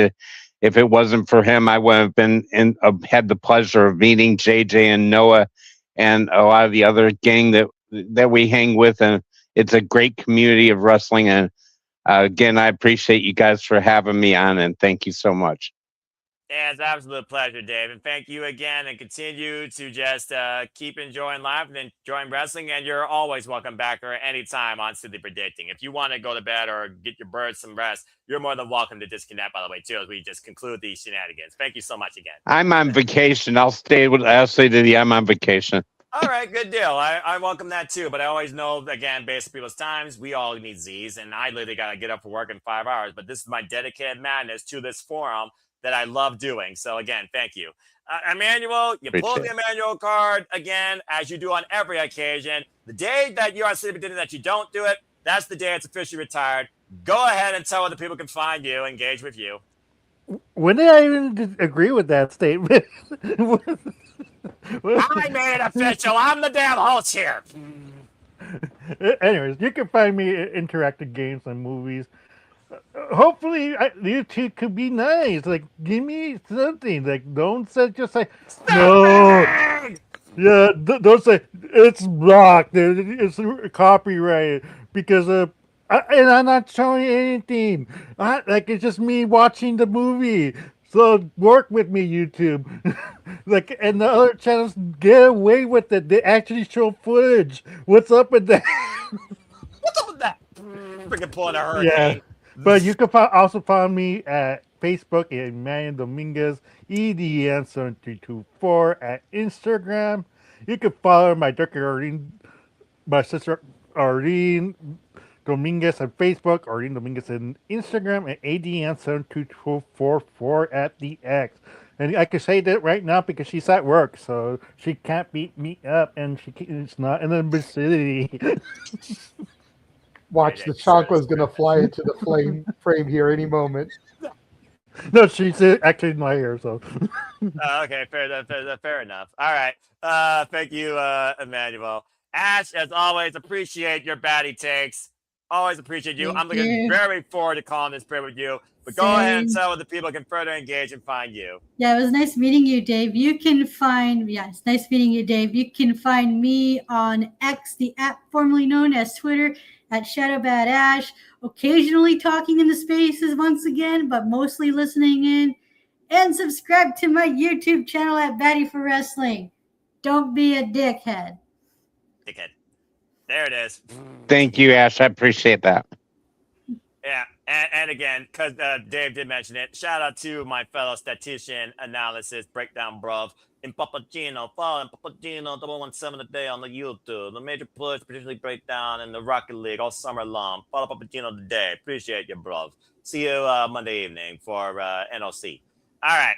Thank you, Ash. Now, let's go ahead and put the rest of the crew here. Shout out first and foremost to the Rage Wrestling Walter Cruz, Mr. Reliable. You saw him in the chat. Let's get to 300 and let's go ahead and kill his liver, crazy son of a bitch. As he and his missus will have hot stuff and hot wings, and I will MC the madness that ensues inside their guts. Burning desires, apparently, by that man. So subscribe today to Rage Wrestling, Walter Cruz. There you see it on the X, Walter Alex Cruz, and the mothership, if you will, the Rage of Wrestling. That being said, also check out our other queen of the SRS here, Thekla. When it's wrestling time at Raiders of Wrestling on YouTube, on Twitch, and Thekla on the X, Thekla _, by the way. Don't forget it. I feel like I said that before in a bygone life. And as you saw by the tag we had earlier, if you want more anime, pop culture reference, or a Mighty Morphin take, follow her new venture at PC Powerbomb. That is Pop Culture Powerbomb on the X today. And stay tuned when, of course, her podcast forum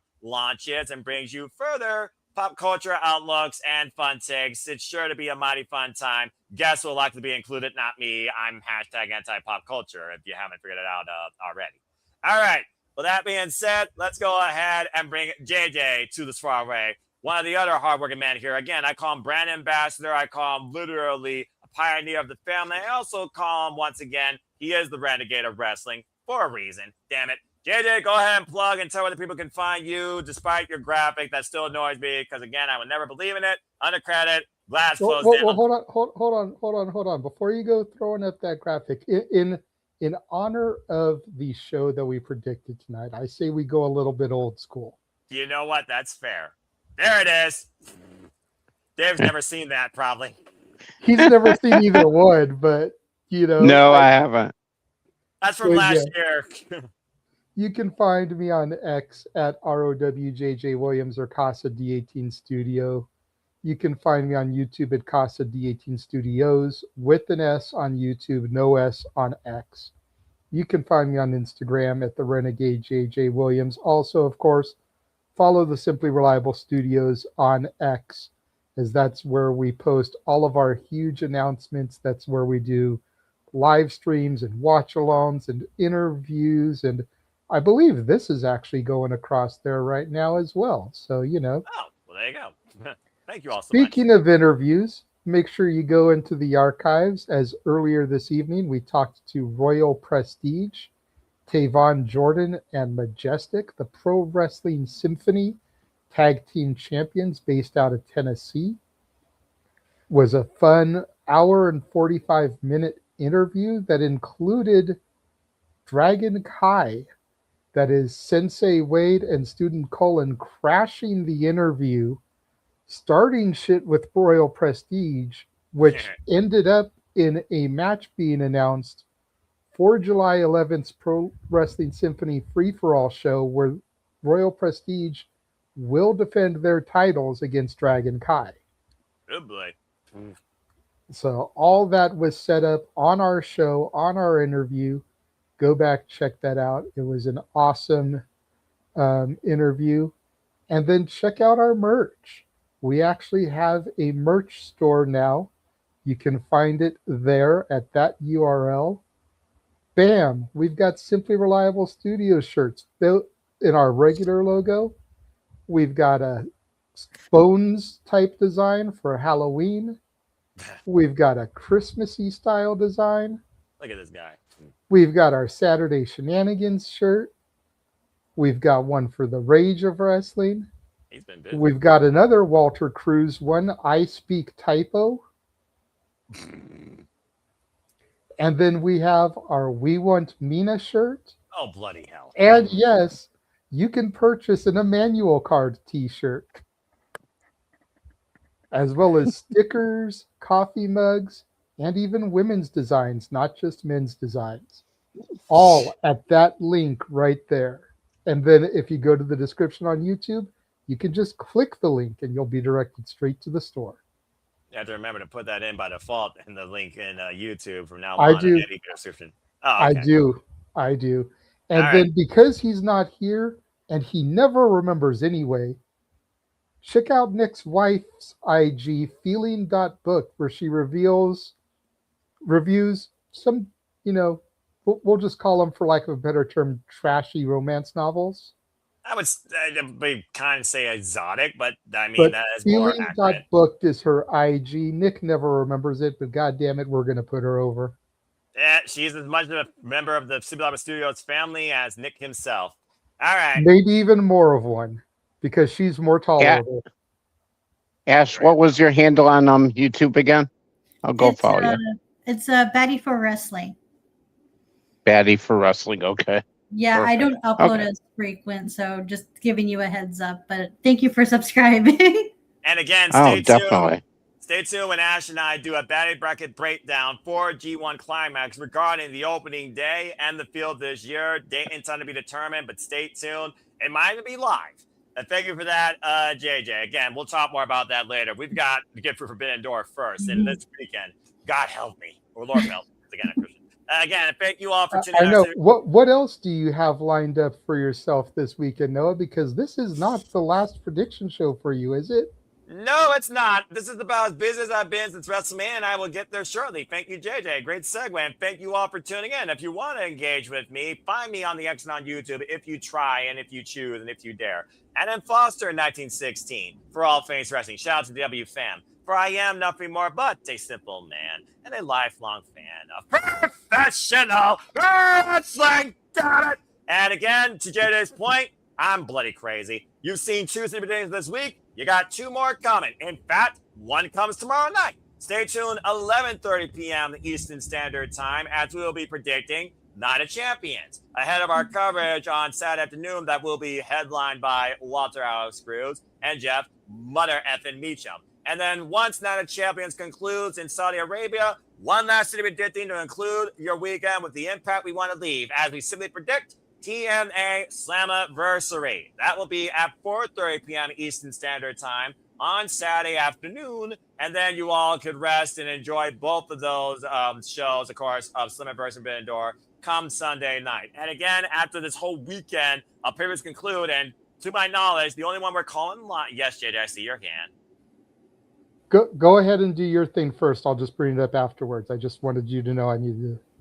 Oh, all right, fair enough. And as always, again, stay tuned after these weekend previews conclude, as I will do Predictions League breakdown with Papadino for W9 Champions, 10 of the 6 p.m. Eastern Standard Time Monday night, and of course AEW Forbidden Door, tentatively 6 p.m. Eastern Standard Time Wednesday night ahead of Major Push Wrestling. As I believe the upcoming Dynamite is a standard Dynamite that will not be a live watch-along show, despite the Survivor Fittest match I think taking place. Again, good luck to Micah and or Sky Blue, whoever qualifies for the rest of the field. As we kind of new TBS champion, and Will Nightingale, get well soon. Also, shout out to Rebel Tania. Again, that Rebel Hart still being as strong as possible in her battle against ALS, a champion during such a time of turmoil and struggle. Nothing but love to her. Mad respect. Yes, Ash, I see your hand. I might be able to call the July G1 with you. All right. Again, we'll talk more about that course, as again, you have so much coming up, and you guys will see that course in our upcoming watch-alongs in the watch-along schedule. But as JJ pointed out, the next Dynamite that we will be covering officially will be AEW Dynamite Beach Break after the holiday, as we celebrate the 250th year of America. As far as covers this week, we're covering Night Champions Live, and we're covering Forbidden Door Live, because priorities over passions and budgeting matters. We will not be able to cover National Anniversary Live or NXT Great American Bash Live due to network restraints and wallet restraints, but they will be covered on demand. I promise you all that. And for right now, that's all I really have to say. JJ, I see your camera. You got to say real quick. That's where I wanted to piggyback. I am still waiting on confirmation from Walter and Nick. But in addition to doing Forbidden Door on Sunday, we may be doing a GCW double feature, as there is America's Most Wanted this Saturday at 11 Eastern, 8 Pacific, because they're out here in LA. Obviously, that would conflict with Shenanigans. And then they're doing their Sunday show, 8 Eastern, 5 Pacific. So there is conversation being had about doing America's Most Wanted, 3 Eastern, noon Pacific, kind of as a lead into Forbidden Door. Nice. And then doing the Sunday show as a simulcast while Forbidden Door is happening. So all the wrestling. Be on the lookout for the X accounts, because it will be announced on there if we are doing it. If we have confirmation by the Slammiversary, simply predicting, since that is Saturday, then I'll announce it there. But make sure you're keeping your eye on the X, because we'll announce it there if we do it. But that's the other thing I wanted to bring up. Considering the fact that wallets and TV constraints are an issue, we may be doing the GCW double feature, 2 shows one day. I think the last time we did that was when a former companion of ours and I did TOS and Cage of Survival from last year, all on the same day. So... Again, Survivor Studios looking to be your most reliable, honest, but open industry-wide coverage for all things professional wrestling, from the backyards to the big stages, to the independents, to the big two, to everything in between, including but not limited to HOG, OVW, freaking Prestige, freaking Pro Wrestling Symphony, House of Glory, you name it. We will do our best to bring you some inclusive coverage or knowledge or fun outlook inside it, because that's the love of the business that we want to demonstrate. You know what? Since you brought up the backyard, I was going to let you get out of here and end this, but you brought up the backyards. So I have to bring this up because it was announced last night in my impromptu space that I did that come July, let me double check the date here on my calendar, July 2nd, we will be having Nasty Leroy join the show, be doing an interview. He is a former student of the Nightmare Academy. And part of the reason why we're doing this, tying into the backyard, is he is on the poster there for the GCW Backyard Wrestling Show. That's a give me. So we figured what better time to bring him on and finally get him in for an interview than the fact that he was being promoted on the GCW poster. But you mentioned backyard, that triggered that in my head. There we go. Nasty Leroy, someone that Ash and I have interacted with for the better part of the last year plus. And we're finally going to get to have a sit-down interview with him. If that doesn't scream you and Ash at the forefront, I don't know what does, but that's freaking awesome. And again, we're here. This man has what he calls a rat bastard list. Which is all the wrestlers that he has issues with, most of them on a personal level, kind of like in the Bucks. So listening to him divulge his rat bastard list and why everybody is on there, including your current reigning and defending AEW World Heavyweight Champion, should be enough of a reason to make you want to tune in and enjoy that interview. Yeah, Leroy's rat bastard list is very similar to Cornette's shit list, and Leroy's always in the spaces. He's a frequent guest in all of our spaces, so check him out for the interview. Nasty Leroy's a cool person. Like I mentioned cool. yesterday that the Bucks are on my rat bastard list, and he was like, "You have a rat bastard list too?"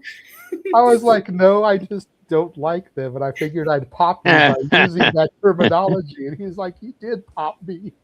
All right. Well, that being said, I'm going to finally deflate this plug train and finally put us into the station we've been waiting to find at Duke as I conclude with this. As always, folks, there are no winners, no losers, no bears, just fans with opinions for this passion we all share. At the end of the day, support one another, respect each other, protect your mentality too, treasure your families, and just enjoy life, enjoy professional wrestling. It's truly as simple as that.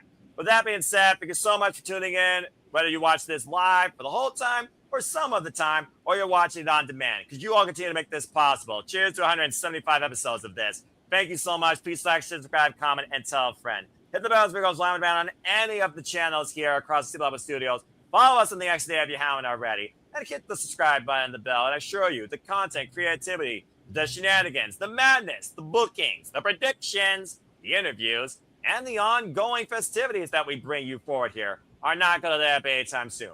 What is going to finally let up is all of us on your screen as I bid you all now a fine adieu. And shout out to the 25 of you so far putting in predictions, including people on screen. Of course, you all will have the form sent to you privately. And it will be in the comment section down below after these feeds concludes, if y'all haven't done it already, for those that have tuned in. On behalf of Nick and the missus, on Ash, on Emmanuel, on Dave, on JJ, on all of you in the chat that have engaged or simply tuned in, whether you're a young punk, a sicko, a casual, or hardcore, or some sort of professional wrestling fan that's fine, or just like listening to what has become an alternative podcast for wrestling predictions, it seems, late at night. I am the son of Noah Foster, reminding you as always to make a positive impact in life. Have a good night. Thanks for tuning in to another episode of City Predicting. We'll see you tomorrow night, 11:30 p.m. Eastern Standard Time, if you're on the West Coast. Friday already, here for Night of Champions, Simply Predicting. Have a good one, folks, and we'll see you very soon.